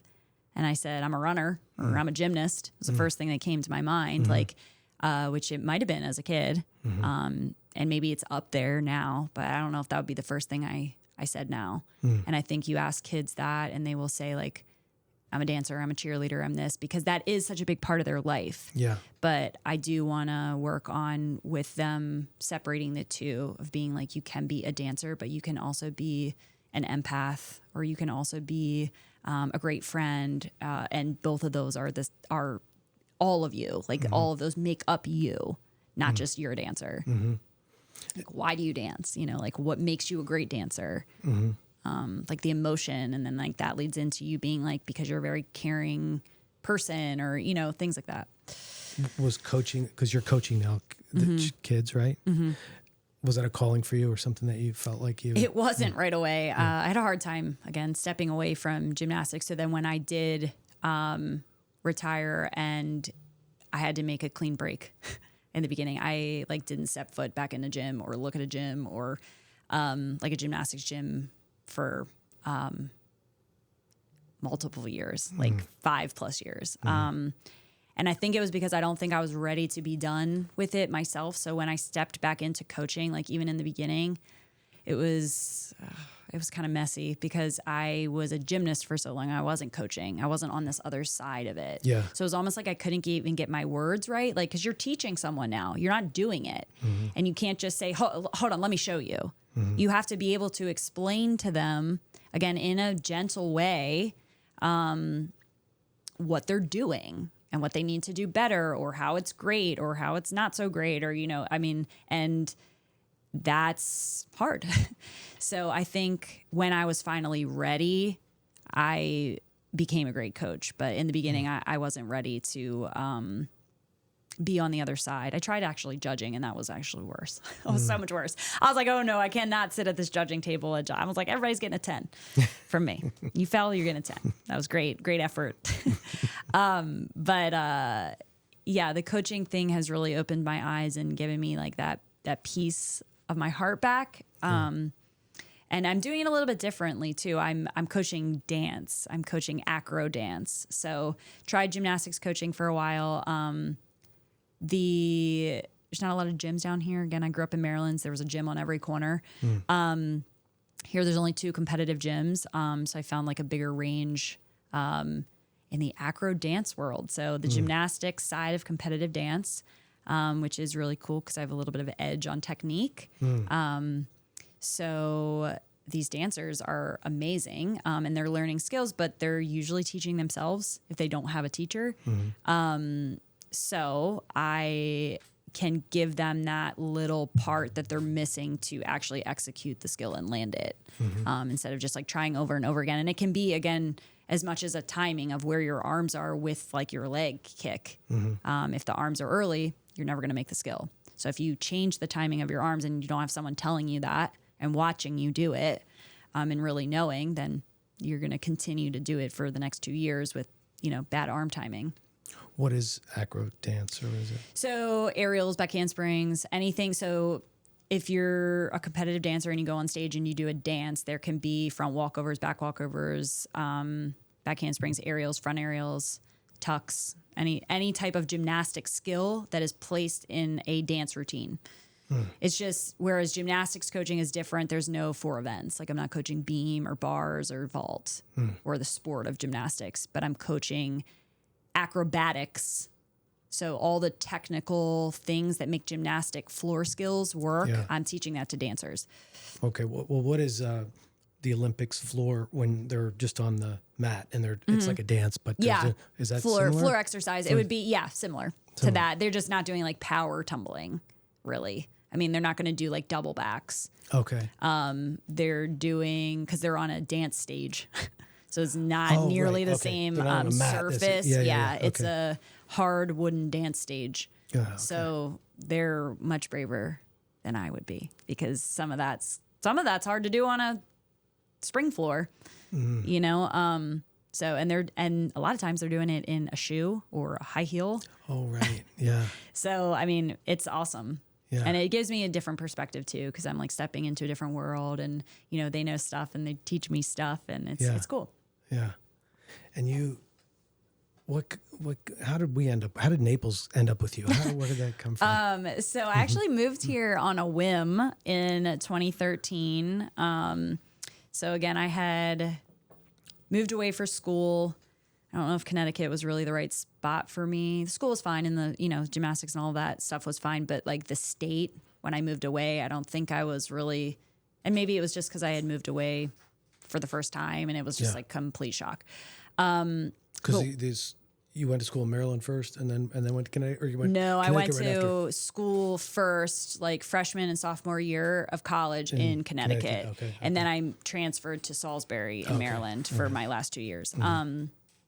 And then when I moved back after college to like my home, my childhood home, I think I wanted to try like moving away and actually liking it. I had a hard time in Connecticut. So I had an opportunity to do a race here. Actually, I did the Naples half. It's funny because I moved here. I thought the race was so beautiful, but in January. I came, I visited a friend, and did the race. And then I was like, oh my God, I love it here. Was that your first time here? Yeah. Never even really knew much about Naples, but I loved Florida. I'd been here a couple times. That's the race that goes all through Port Royal, right? Yeah, and it was beautiful. That's what I did. Yeah, it was absolutely beautiful. So pretty. And my friend offered me to move down. She was like, I live here with my sister. You should move in. So I moved in March of that same year. And it was kind of a trial thing, because it was like, okay, I'm moving in with, like, I was paying them rent, but I wasn't like, I didn't have a lease or anything. So it was like, okay, let's just see if I could do it. Let's see if I like it. Let's see if I can get a job, whatever. And I was probably still threatening to move home for like the first 2 to 3 years. And then I really got close with friends, and it just changed my whole thing. Like the friendships that you like want your whole life, I have now, and that like changed my whole perspective, and it became a home here, you know. And I think I was holding on to obviously like my home that will always be my home, but it was a transition, and I wasn't like allowing that. Like I was still holding on to like this old stuff. And then when I finally like let go and was able to be like, wow, this is like a new thing, it was really freeing and awesome. And I started to attach myself more to like this being also a home. Because all your relative family, your immediate family was back at home. Yeah. And still is, but it's, you know, we make it work, and they come here and I go there, and my brother just, you know, well, she's 2.5 now, but my niece is there. So, and I love her. She made me an aunt, which is really special, but it does, it gives, now I have both things. I have, you know, my time in Maryland and my time here. Yeah. So you acclimated to the Florida lifestyle. I did. I don't know if it's like totally forever me, a Florida girl, but I love the sun. I don't know if I love the heat. Like the summer heat is really hard, especially with the lifestyle that I live. But I love the sun, and I love like being at a beach. Like I've always been a beach girl. Yeah. And warmth. Yeah. I need it to be warm. So yeah, I do. I mean, I really have acclimated. The seasonal thing is kind of hard. Being here full time and like having the seasonal. I think that was really tough when I was like trying to run a fitness business, and like people were going home, and I was like, wow, I have like no work here in the summer. That was tough. Still tough. Been doing it 40-some years. It's tough for us. It's tough for everybody. So that, like, I feel like you never really get into the swing of that. Because just when you get into like the seasonal swing, everybody goes home. And then you're like, wow, this is really nice. You know, it's not busy, but it's not busy. And then they come back. So it's good for things. And then it's like also, you know, but, so I think I've acclimated to it. What do you miss? In Maryland? Seasons. And maybe a little bit of like my childhood, like that, like being around like what, like my childhood, not like my teen years, but like my grandparents' houses are there, and like, you know, stuff that is really nostalgic to like my childhood. That I miss. You know, my childhood best friend is still there, and you know, she has her kids now, and like, you know, the houses are even different, and like stuff like that, because I feel like Florida is so beautiful, but Naples has been restored a lot. And like I was saying before, I love like old things and old buildings, and, you know, an old city. And that's hard to see here, like not having that, like the, you know, the Naples Beach Resort, like they took that down. Isn't it crazy here? If something gets 10 years old, they tear it down. 20 years old, it's over. I know, and I really love things that have like old soul to them. So I miss that, I think, because there's a lot of that. Like, you know, my parents grew up there, and like my dad's really into like showing us where he grew up. You know, every time we pass it, he'll tell us about it. But like that stuff, I miss. My mom actually just sent me a box of leaves that she handpicked from. We planted a tree in our backyard in my grandfather's name, and it's been there now like 20 years. But every season it is like huge and yellow and orange, and it's just beautiful. And I miss that. It's happening right now. It's really beautiful. And you kind of forget, like, you know, you can't forget, but like we're here and it's beautiful here now, because like it's finally dropping in temperature. But like everywhere else, it's like all these colors and all these trees and leaves, and, you know, and I miss that. It is something. Even the smells of the tree, like the differences when you go up there. Like the outside smell, or like the coldness smells a certain way. It does, And it is refreshing to smell coldness sometimes, not just like humidity and jungle, which I love. But like, you get a little bit of both in other places, and I miss that. We've gone back to Michigan, where my wife is from, and go back in the summer, and we've gone back in the winter. And the winter I can't take very much, because it's different than the Philadelphia winter. It's where they're at, it's much colder. It's different winter than I was ever used to. But I don't know how people do it for the whole winter. But the summers up there, like everything goes, like the trees are, there's nothing on the trees in winter, and then all of a sudden everything is overgrown. Like it's so much growth of everything. Yeah. I forget that happens. Like it grows, and then it all goes away. You know, I know, and gray. then it's like dead. Everything's like dead and gray and dark. Yeah. And here it's the same. It's always the same. I know. Never changes like that. We're like kind of caught in this like realm of Florida. Yeah. And you're like, oh, it's great. And then you're like, whoa, all this is happening outside of here. Yeah, right. I know. We had our, what was it, November 1st or 31st, we got cool. We went outside in the morning. We're like, wow, this is our winter. I know. It was nice, though. Oh, it was wonderful. I love it. Yeah. Isn't it great? Yeah. No humidity. So nice. Yeah.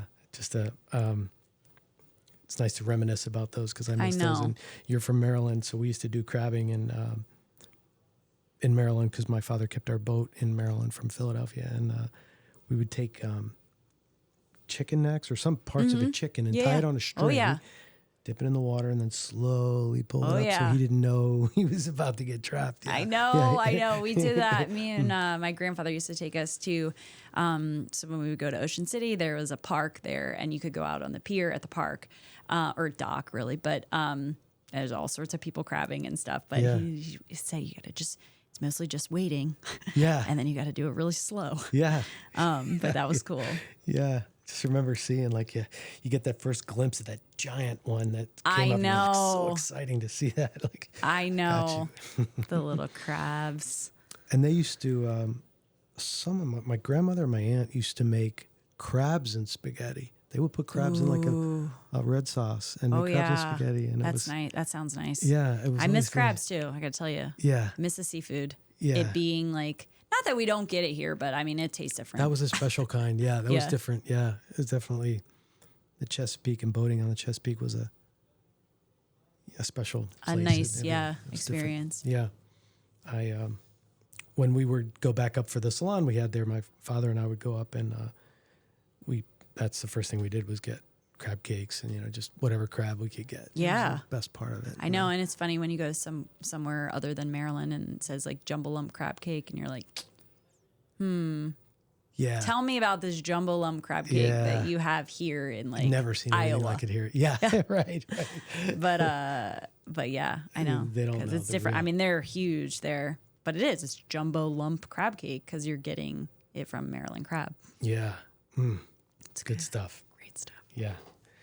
So that's what I miss. Anyway, I miss that about it. I like to get that when we go back because I haven't found anywhere here that is as authentic. The places will call it that, but I don't know. Yeah. I haven't found anywhere that. You can get some good crab at Publix, and like make crab cakes. My mom does make them when she comes down here. Yeah. You can buy the crab meat. Yeah. Yeah. Okay. And it's okay. Yeah. It's a little different, but it still is thick and you can make crab cakes out of it. But also Mike's Bait Shack. You ever go there on Fridays? No. Okay, he does fresh catches. It's down, actually, it's on Thomason, all the way at the end of Thomason. Okay. They don't have crab, really. I don't think. I haven't seen it. But amazing fish. Unbelievable fish. Really? Yeah, I he didn't know about does, that. I forget what time, 10, maybe 10 to 2 he's open on Fridays. And it's just like a line outside, and he does it by the pound, whatever he has. Like he'll put on Instagram, and has coolers of like grouper and salmon. I mean, whatever. I don't know what else is out there. I've gotten grouper before. I've had red snapper before. And they'll clean it there. No kidding. Yeah. Real fresh fish. Oh, That's the real deal. And like the shrimp are like this big. No kidding. Yeah, worth it. Mike's Bait Shack. Okay, on Thomason, all the way down here and there. Okay. It's I forget. Dilly's is actually the fish catcher. Dilly's. They used to be at Celebration Park. Okay. But Mike's Bait Shack is like where it's located. Okay. He's like off to the side with his truck, but it's the same. It's like the same thing. They clean it in the back. But Mike's Bait Shack has a big like Adirondack chair outside, so you can't really miss it. There's nothing else there. It's right on the corner. If you go all the way down Thomason, like almost to where you're going to the boat place, it's before the boat place. Oh, okay. Yeah, where you turn to go to the boat place, it's right on that corner. Yeah. Oh, gotta get there because I could live on fish. I love fish. Yeah. Yeah. Oh yeah, same. The shrimps, great shrimps. Okay. All right. I never heard of that. I did not know. Yeah. So a hard time finding. My father had a boat. We lived on the water in Vanderbilt, and he'd fish a lot and get tons of, we had grouper. I didn't appreciate what grouper is now as a kid, like I'd kill for a fridge full of grouper now. Yeah. And then it was like, oh, we're having fish again. I know. As a kid. Yeah, I didn't appreciate it, but now it's good agree. to know. I especially fish love. I could live on just fish alone anyway. I love it. It's so, plus I'm eating right when I'm eating it. I know. Fish is great. Yeah. Do you have a restaurant that you, a favorite down here? I do. I have a few probably. I don't go there much anymore, but I love Cafe Milano. Always have. Think it's great. Fifth? Is Cafe Milano's in Fifth? Yeah. And then I Love Curry on Bayshore. What's it called? I Love Curry. Really? Oh. I'm a curry fanatic. Oh my God. Love curry, but there's not many. I've gotten emotional eating his curry. Yeah. Yeah. That's on Bayshore. Mm-hmm. And it is like the freshest curry. Yeah. Yeah, see, we don't get a lot of. I've never seen a lot of the ethnic type, places. We don't have a lot of like. It's great. Mm. He does a lot of like events too. Like if you're, like invested in his thing, you'll see it. But he does like buffets and stuff of different styles. Yeah. Depending on like what holidays are. It's cool. He's great though. Zach, you have to make a note for me about the mics and. I will. I'll definitely make a note. Yeah. I have to get. Because not many people that I know love curry too. And it is one of my again. favorites. I've cried in there. Yeah, that's good. So good. You can taste how much he loves it. Yeah, that's your Italian soul right there. Yeah, I know. Your love for food. I love that. It's like like I've cried. Yeah. Well, growing up Italian, I mean, my life, our lives were all around food. Everything was around food. Food and hugging. Yeah, that was our and family. An express family. Yep, and it was all around this the table of food and love and just the merry-go-round of both. Yeah, it was like, and it's nice. That's a nice way to grow up. Yeah, because everybody's always together and very much so. Yeah, it's big, loud, but loud in a way that is like, we love you. Like it just is like boisterous. But I always loved that. Always a lot of people, and some people I didn't know. Yeah. Oh, yeah. They're the neighbors. Yeah, right. Bring them in. Yeah. They're outside. They're coming here, they're kids, too. Yeah. Oh, yeah. You don't have a place to go? Come on over. We got room. It's we amazing. Got plenty of room. It is. That was also like a nice example, I think, growing up to see that and like that just be natural in the way that we were brought up, because that's how I've gone into my adulthood. And I think it's nice. I mean, if people don't grow up that way, they're always sometimes like, oh, this is like so much love. Yeah. But it's true. I mean, like we'll all love each other and it be okay. Yeah. Yeah. I remember when we moved to Florida, which was a big deal because we left the central Italian family. It was a big deal to kind of move away from there. It was a big deal to leave the city and move 3 miles outside of the suburbs. That was a big deal because my parents left their parents, not far. It was only 3 miles, but it felt like as a kid, it was like a long way. And then when we moved here, it was really, a long time ago, that was like really big deal to my parents' families because you're like leaving us. Yeah. You're leaving us. Yeah. Like you're leaving not just the nest, but all the way. And coming here, when they opened the salon was kind of like an extension of the home. They were just like, we're having this celebration. Every day was a party, and come on in and join us in our home. This is our other home, and it's nice. It feels good. It does. It feels really welcoming, and I always loved that feeling. Yeah, and I just always remember having somebody at our dinners that I had no clue who they were, but my parents were always had open doors for whoever needed us a place to come hang out. Yeah, I love that. Yeah. Just the Italian way. It's just the way it was. Is. Yeah, it is the Italian way. Yeah. Wouldn't trade it. Do your parents come here to visit? Mm-hmm.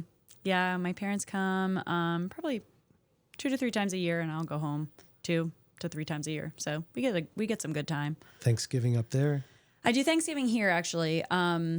So speaking of inviting everyone in, my best friend, who is like my sister, she has hosted Thanksgiving ever since I've lived here. So it's a tradition for me to go to her Thanksgiving. And she invites, all the friends that we've ever had, and then like, people from her work and things like that. And it's really nice. And then my parents come the week before Christmas, and then we all go up on Christmas Day to Maryland. So they're here for a little bit of time, and then I'm up there for a little bit of time.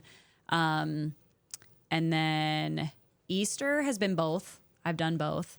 And then I go up not on holidays. Like I'll go up, like I've surprised my dad before on Father's Day, like things like that. But we go up for just like time too, because sometimes holidays can be like really busy and, you know, it's great, but it's like the point of being up here is the holiday. So you don't get a chance to just like relax or do something that maybe has nothing to do with like getting, you know, a lot of events together. Yeah. So I like doing a little bit of both. But I've, since I've been in my house, I've created a tradition of doing Christmas Eve so at my house here. So my parents come for that, and nice. it's really nice. Yeah, and then we all go up to spend Maryland Christmas. Been doing Christmas that the last Eve was couple always years. bigger sometimes than Christmas Day. In our I house. It was a know, and big I love thing. that. Yeah. It's funny because speaking of people that were not in the family, but my dad had work friends. They were a little bit older than my parents, but they were kind of like our third grandparents, I guess. Yeah. They hosted Christmas Eve ever since I was like born. Like I didn't know a Christmas Eve without them. And I think maybe that's why I'm so attached to, they were just, they're just lovely people. And that was just such a big part of my year. Even as a kid, we would sign the book and we'd all just like sit together. I just like loved it. And she did make meatballs and it was great. They were also Italian. But yeah, it was just like a nice little quaint, special evening. So, and you know, they've gotten older and they've since stopped doing it, but I thought I would take it on. They don't obviously come, but it was special to me to do Christmas Eve because the night was always a nice night to remember. It reminds me, you have plans for Thanksgiving, but I always like to let people know, even anybody who sees a sack. I don't know if this will get out before Thanksgiving, but if it does, we always have room. Whoever doesn't have a place for Thanksgiving, honestly, we really mean that. Our home is open. We always have tons of food. I love that. So I love that. everybody. Thank you very much. A lot of people here whose families aren't here, and sometimes they end up alone, and we have plenty of room for people. Yeah. So, Thank you so much. I appreciate that. Yeah. I always do love that again too, because it's reminds me of how I grew up. Yeah. Letting people in always. Yeah. A big Italian heart. You got a heart on your... Always. Yeah. That's what it is. I'm going to shift gears a little bit. I want to go into some fun, personal fun stuff. Okay. Love it. How you doing so far? I'm good. You all right? Doing good? Is this going okay for you? Yeah. Okay, good. It's great. Okay. Do you have a hidden talent? Something people would be surprised to learn about you? Geez. A hidden it's maybe more of a gift. I'm clairvoyant, so I can like see things. And we were just jumping right into it. Yeah. I always have been, even like as a baby. So, like mediumship kind of. Yeah. I dove into a little bit of that.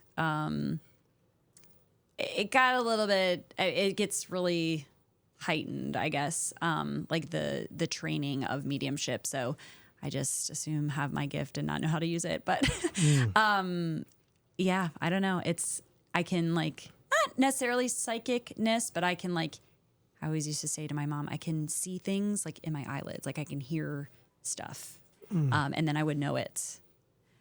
So I don't know if it was like an energy thing or just the fact that I am an empath. So it's like really the emotions that I can feel. But yeah, I can see forms and things if they're there. It's weird. It's wild. Yeah. It was as a kid more than it is now. I guess because as a kid you're like, am I weird? But it's just, I don't know, just a gift, I guess. But like very, very vivid dreams, like sleep paralysis, stuff like that. But I do consider it a hidden little gift because I don't always talk about it because it is a little bit, can be like a woohoo for some. And a little bit over the top, which is fine. But it is a very real thing. Yeah. But I mean, I believe in faith and all of that stuff too. It's just, I am really connected to energy and frequency, and I can see it. Yeah. So do you think there's some connection to that in your ability to be so present? maybe because there's no choice for me. Like I am always present or I'm overstimulated because of the presence that I have. Like sometimes if I'm in a really loud place, like my sensory is so overload because I not only can hear what we're doing, but I can hear like, and not even like their conversation, like people's emotions. Like I can feel them on me, and it's heavy. It can be really heavy sometimes. So actually like over holiday season, like going into a grocery store, I have to sometimes either brace myself, guard myself, or not go in. Yeah. That hypersensitivity to Yes. everything. Yeah. Yeah, I get it. Wow. So Wow. That's awesome. thanks. What music's playing when you're in the zone, on a run, in the car?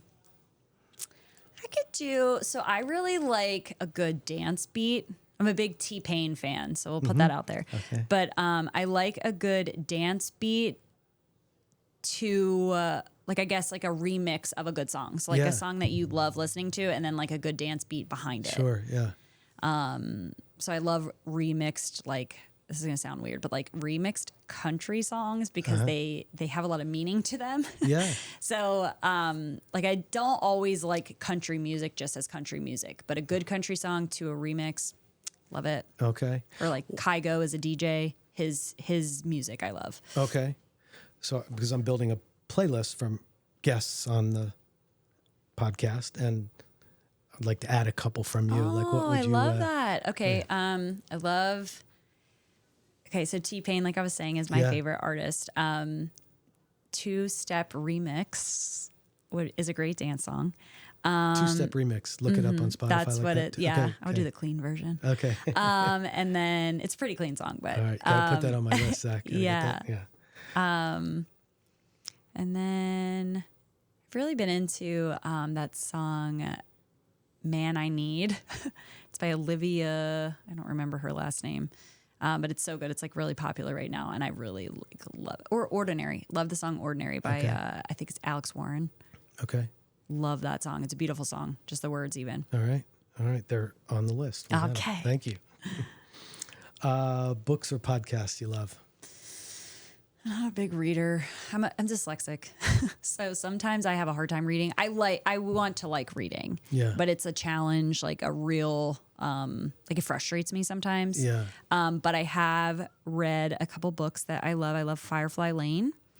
And I love that book I was telling you about, Ultramarathon Man. Yeah. Not only because I'm into running, but again, he writes to a bunch of different audiences, and I like the way that he writes. I love writing. Just always not like a big reader. And podcast. Ultramarathon Man is the name of it? It's called Confessions of an All-Night Runner. Confessions of an All-Night Runner. Okay. So that I've read a couple times. But I do like Stephen King books. My mom reads them a lot, and I have read a few. Yeah. So I like I like being stimulated by like horror. Yeah. No, those were some of my yeah. favorites. Yeah. I've read some. Or like psychological thrillers. Yeah. I like to be thinking because I guess it keeps me engaged. If Yeah. I'm bored and reading, I won't do it. Yeah. And then podcasts, I like kind of more like, I guess, like comedy podcasts. I've listened to Heather McMahon. She's a comedian that I like. She's a podcast. But yeah. Okay. Sometimes on runs, I will listen to that because it's like it's a less of a beat, obviously, than music. And sometimes if I'm away from like needing a beat, hearing something in my head is good. Do you usually have earbuds in when you run? Yes and no. Maybe in the beginning, and then if the run is really long, I take them out after like 2 hours. Just because it's like, again, like so much. I like to be silent too sometimes, or just have like a clear head. Yeah. What's your coffee order? Ooh, this can be different depending on the morning that I'm having. I love coffee, but I am usually like a hot functional coffee in the morning that I need to like wake up. And I will do that at my house just on my own with oat milk. And then if I'm going to order an iced coffee out, I love toasted marshmallow, like the pump of toasted marshmallow flavoring. Okay. And then just a latte with oat milk. Okay. So your Starbucks order would be? They don't have toasted marshmallow. I was. But I will get, at Starbucks, I would get a shaken espresso with oat milk. Shaken espresso. What is a shaken espresso? Iced shaken espresso. So Iced. so it's espresso and oat milk shaken with ice. Okay. It's just a little bit bolder than iced coffee. Yeah. Okay. Yeah, and I don't always like the taste of cold brew. Mm-hmm. It's a little bitter for me. Yeah. Yeah. There was a big difference between cold brew and espresso. Because I drink espresso straight. Yeah. But cold brew tastes different. It does. It's got a different bite to it. It does. Yeah, that I don't like. Yeah, I think I don't either. Yeah. If you weren't coaching and building a community through running and dance, what do you think you'd be doing today? I think I would do something with antiquing or antique furniture or staging, that type of thing. I love antique anything.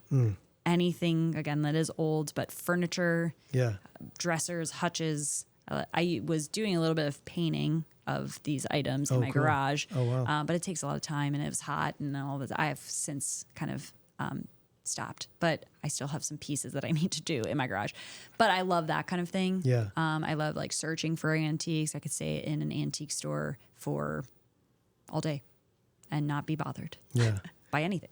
Do you have any spots where you found some golden treasures? I do. They're actually in two of the places that I love. They have gone away, but there was one downtown called the Rusty Spur that was amazing. They were almost like American pickers. Like it was husband and wife, and they went all over picking these pieces that were just, their store was, it was a 2-level building. They had an upstairs that had like bigger furniture pieces to it, like couches and then like pictures and stuff. And then they had like little knickknacks downstairs. But, and then the Motherlode in Bonita, which I love. And they just made them leave. I think they're redoing Bonita and I don't think it was up to code, but, I don't know all the ins and outs, but that store, I could have gone in every single day. Yeah. It was like literally going into your grandmother's house and just going through all her stuff. Yeah. And I think that's why I loved it. Yeah, that's cool. Yeah, all the hidden treasures. Yeah. Yeah, now you go to some of those places and because people redo their house every 5 years, you're getting contemporary furniture. That's, I know. I love the old stuff. Yeah, not much of that. Sturdy. It's very sturdy. Yeah. Well, I remember just the couch my grandmother had. Like we couldn't sit on it. It was a big investment in the time. And of course it had plastic on it, but I love that. God, I love her. Yeah, but that was like not something they bought at Rooms to Go. That was a big investment or whatever they had at the time. That was like the important part of their life. What's something about you most people don't know but should? I'm a pretty open book. I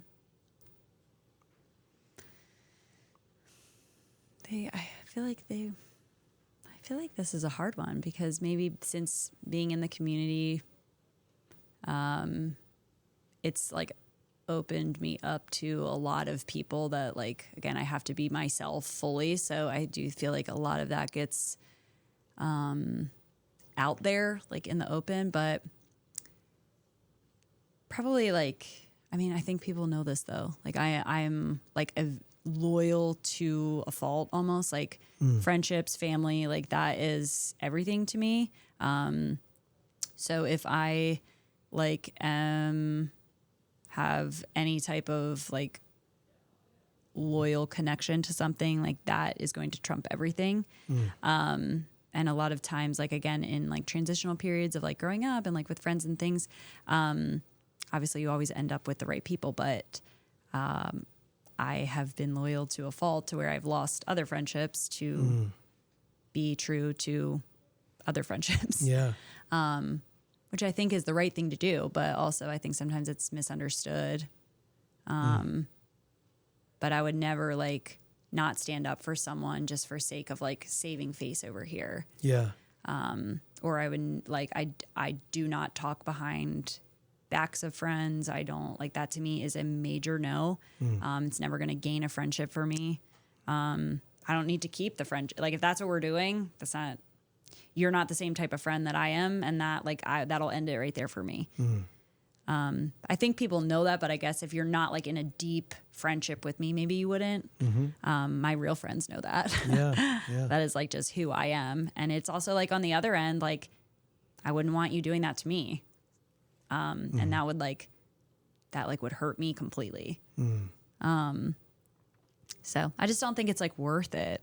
Like, I don't know why, like that's the topic of conversation is like people that, unless again, it's like something that's factual or it's a concern. Like I don't think like gossiping is just never okay with me. Yeah.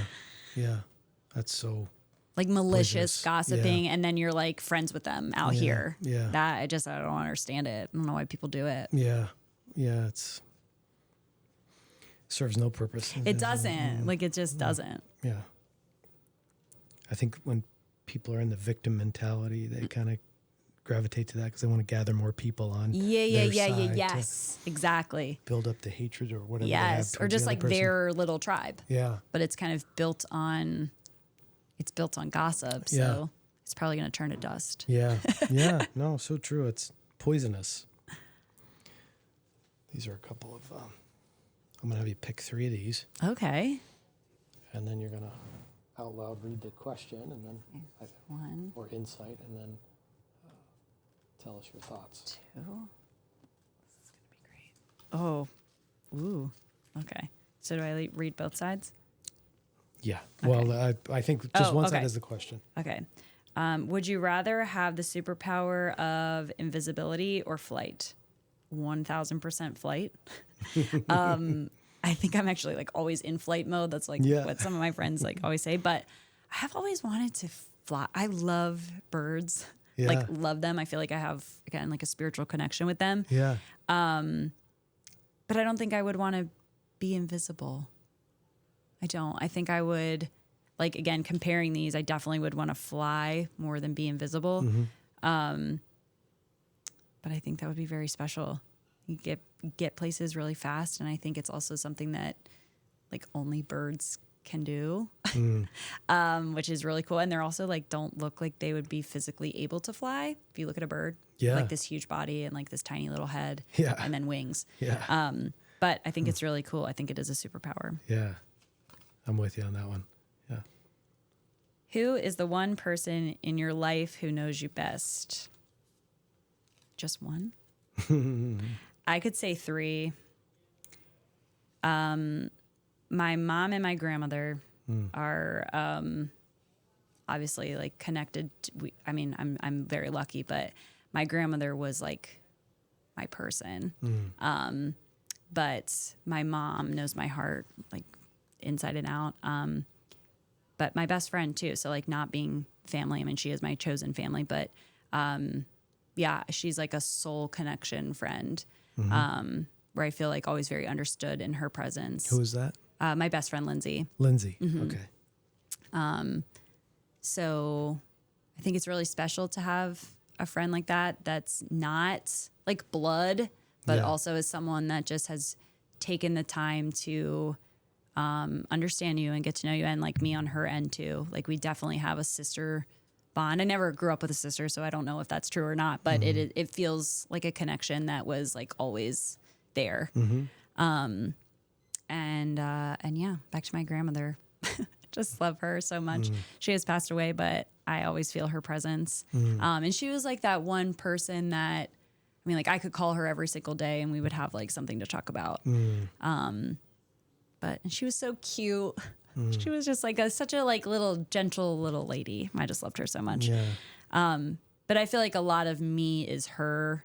And again, like she was my grandmother, so she was obviously like there was such an age difference. But I feel like I have a very old soul, and sometimes I feel like I was just almost gonna say like that old soul. That's where that old soul came from. And I feel like sometimes I was almost like friends with her, like not as her granddaughter. Like it's odd. Like I feel like we had a connection where we were friends.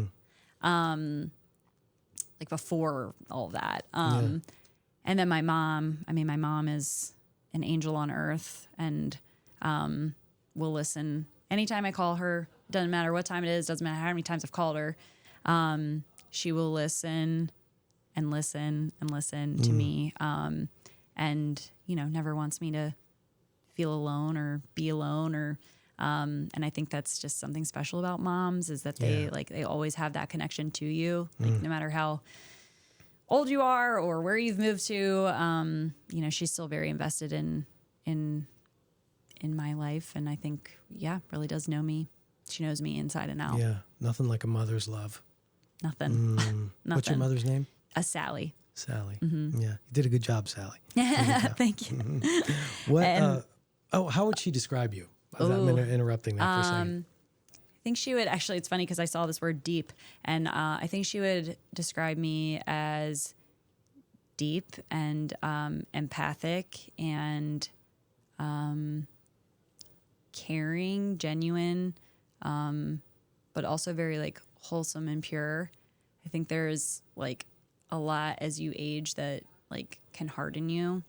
I think, I don't know if maybe I dealt with some of that as a kid in other ways, but like, I don't know. I think as an adult, I still am very like pure and wholesome. Like naive's the wrong word, but like some of it goes over my head because I just am more whimsical than that. And sometimes that gives me fear that like as the world goes on and we are in these depths that we are now, like I don't want to ever lose that just to like be where everybody else is. Yeah. And whether it seems ignorant or not, like I am more whimsical than that.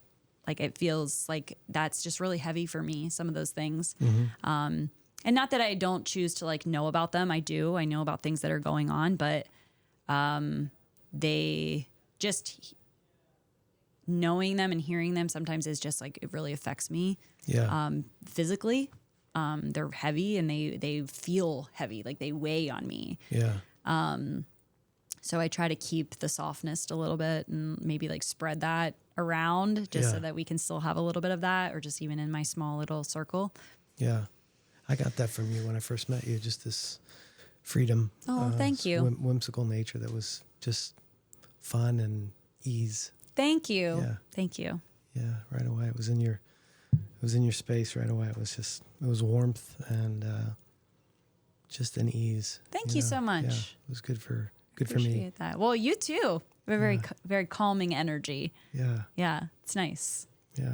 I appreciate that Yeah. about you because brought a lot into today that, just is not here with me now. It's kind of, I'm free of whatever the good. stuff is. So I love that. Yeah. Yeah, that's Me very too. nice. Nice Me to too. hear. Yeah, I appreciate that. Yeah, of course. That wasn't what I expected. Oh, good. A bonus out of Yeah. our appreciate it. That's awesome. What else you got? Then I have, what's the most interesting fact you know? Oh, geez, not much of a trivia gal. Most interesting fact that I know. That's a tough one. Like any fact? But that's one I never even thought of. I'm trying to think of for myself. What would I ever? Like I learned so much from. I have some very smart people. Not that I'm not, but again, I'm a creative mind, and I'm not like a lot like analytical. Yeah. I am in other ways, but like my dad is really into numbers. He's an accountant. My brother is also in another. He's like Secret Service man, so he's in that. And they're all very like, and then again, my friends, I have a lot of like educator friends, so they're all very like smart. So I feel like I do, I'm around a lot of intelligence, a lot. Yeah. So the facts I feel like would be coming from them. Yeah. I don't know. I learned some things about like counterfeit money before, like from my brother. I don't know. Interesting. He's in the Secret Service. Oh, yeah. wow. Okay. Yeah. Well, that's an interesting fact.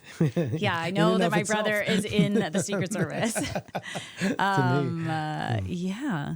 So, and that's cool. I mean, he's been in for a long time, and he's always been a protector of sorts. So that is the right job for him. And And it's cool. I saw him in a bunch of different lights as a protector. He did the beach patrol in Ocean City for 10 plus years. Oh, wow. And that was amazing. Not that it was amazing that he saved lives, but it was amazing. I mean, you see them in action saving lives, which is I've never seen my brother in that atmosphere. And the first time I saw that, it was very emotional. I'm sure. Yes. And didn't even know what was going on, really. I mean, so have you ever been to Ocean City, did you say? Not Maryland, but okay. Jersey. Yeah. There's like the big beach chairs, and they're, a couple streets away from each other, but they talk with the flags and communicate about like what's literally happening. And it's different than the Gulf. It's the ocean. So very different. Yeah, very, very, very different. Yeah. And I mean, someone can go down in milliseconds. Yeah. And there was one time there was a deaf and blind child that had been caught in a rip current, and she was facing the wrong way. So like they couldn't nobody could reach her, get to her, because I guess the way that the water was, no one was in anymore with her. I don't know what it was years ago, but they ended up pulling her out, and they did save her, but she needed CPR, and wow. I mean, it was wild and crazy, and just really moving, everybody again working together, but in a snap of a finger it happened. Yeah. So I get a lot of facts from him. Yeah. He knows a lot of stuff. Yeah. That's we don't experience that here, but I've seen it happen up there where the undertow just takes people out, and quickly they could be gone. Oh yeah, I know. And these guys who go on those patrols just selflessly go out in the same thing that the person that took them, the undertow that took them away, they're out in that to save this person. Yeah, I've seen that.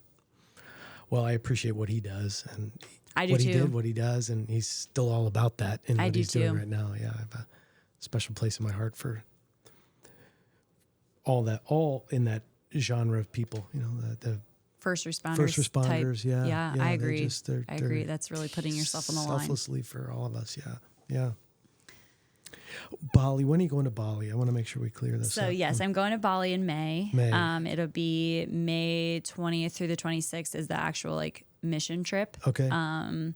And so kind of preparing for all of that now. We had to, we have a link to the Bali Children's Foundation. And I've, again, received already a lot of great support, which I'm extremely thankful and appreciative of. But it is open until May. And I would love to raise... help. People can help. We'll get the link from you and put that on absolutely. Okay. Absolutely. All right, great. And it's all going, again, to the Children's Foundation out there, which they're building and redeveloping their elementary schools out there, which is amazing to see. And, I mean, they're all smiling and stuff, too, in the videos, all the kids. And it'll just be amazing to be out there with them. So we get, I think, 2 good days with them. And then the 5th day is when we run across the island in support of the foundation. Now, will we be able to follow the journey? Is there somebody? I think you can. Yeah, okay. I think you can. It is directly across Bali, so from one end to the other, which is crazy that it's 54 miles, but it is 54 miles of Bali. And I think you can. I think there's a not like Strava, but a Strava link type thing for the race, but it's international. So I'll figure all of that out. Okay. All right. Yeah. We'll make sure that we include links for that, so people who want to support you can support. I would love that. Thank you so much. Yeah. And locally, the Runners Club, Wednesdays, 6 p.m. So it'll be tonight. Tonight, I wanted to remind everyone too about the lights, because the time has changed. Time of day with the sun and everything has changed, but the time of the club has not changed. Same. So it's still at 6. But we've done it for the last 2 years. We kept it the same. And everybody just wears lights and stays together, and it's been fine. But 6 p.m. Anchor Lab Brewery. Just on show up. Bayshore. Oh yeah. Newbies. Anyone. Experience. Doesn't matter. You take everybody there. We take them all. Oh, okay, good. Awesome. And dance, or coaching, or where does that take place, and how can people get involved in that? Is Angelic Academy of Dance. Okay. So it's in Bonita Springs, kind of right behind actually Ceremony Brewing. Okay. So if people know that area, right on Old 41. Okay. And it is a competitive dance studio. It's been there a while. I've just, I think 2.5 years been there. It is the greatest though. I have loved my time there. But it's all ages, all levels. They have a rec program. They have a competitive program. And then all styles of dance too. Ballet, jazz, lyrical, contemporary, hip hop. They have solos, duets, things like that. So depending on what side you want to be on, like if you want to be a competitive dancer, I think it's all under one umbrella. Like you do have to be involved in all those styles of dance. Okay. At least the classes. I don't know if you would have to compete all of them. And then the rec, I believe, is just like recreational dance classes of all different genres. Okay. All right, great. So we got all those so that people can find you in whatever area they're interested in. I love it. I liked what you put in the little pre-form.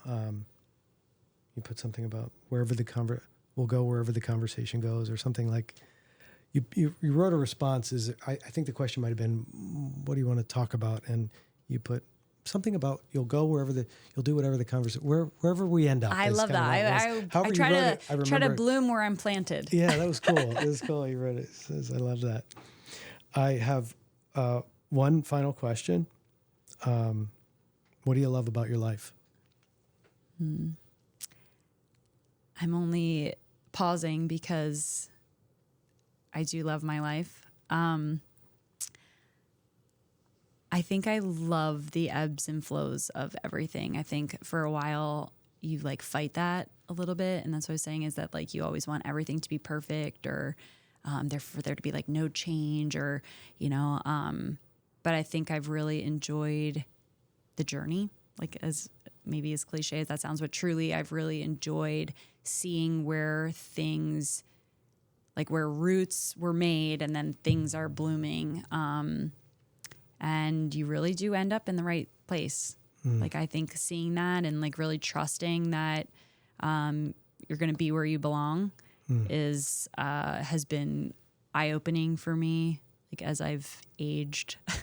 But again, there's a lot of growing up that comes with that. And I think that's been like aging has been definitely a journey as well, but it's been really cool to understand more about people and myself and all of the blessings that I do have and why they are in my life and what they mean to me and how to keep them and like nourish them and water them and everything like that, because not everything is handed to everyone. And I think sometimes people are so like protective of things because that's like either the first time they've had them or they don't want to lose them or things like that. And I think it's really special.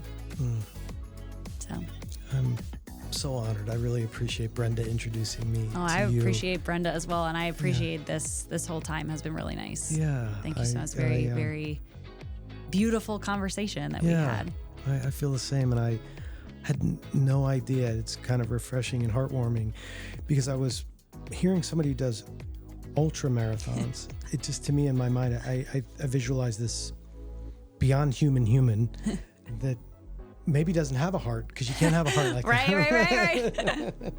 Only because it takes such a way to be, but it's the opposite. And just such a beautiful soul. Well, thank you so much. I appreciate hearing that. Thank you. No, it's really cool. I'm glad you're now a part of our family in a new way. I am too. I am too. Yeah. Really, thank you so much. Whatever we can do to support you and whatever you're up to, please know that we'll always be here. If there's any way, if you need donations for haircuts and products or anything that you're creating, I if you would want love to do something for your collaborate. That would be so fun. Really. I would love that. We can do. Thank you. Thank you so much. Yeah. I love it, guys. Thank you. Yeah.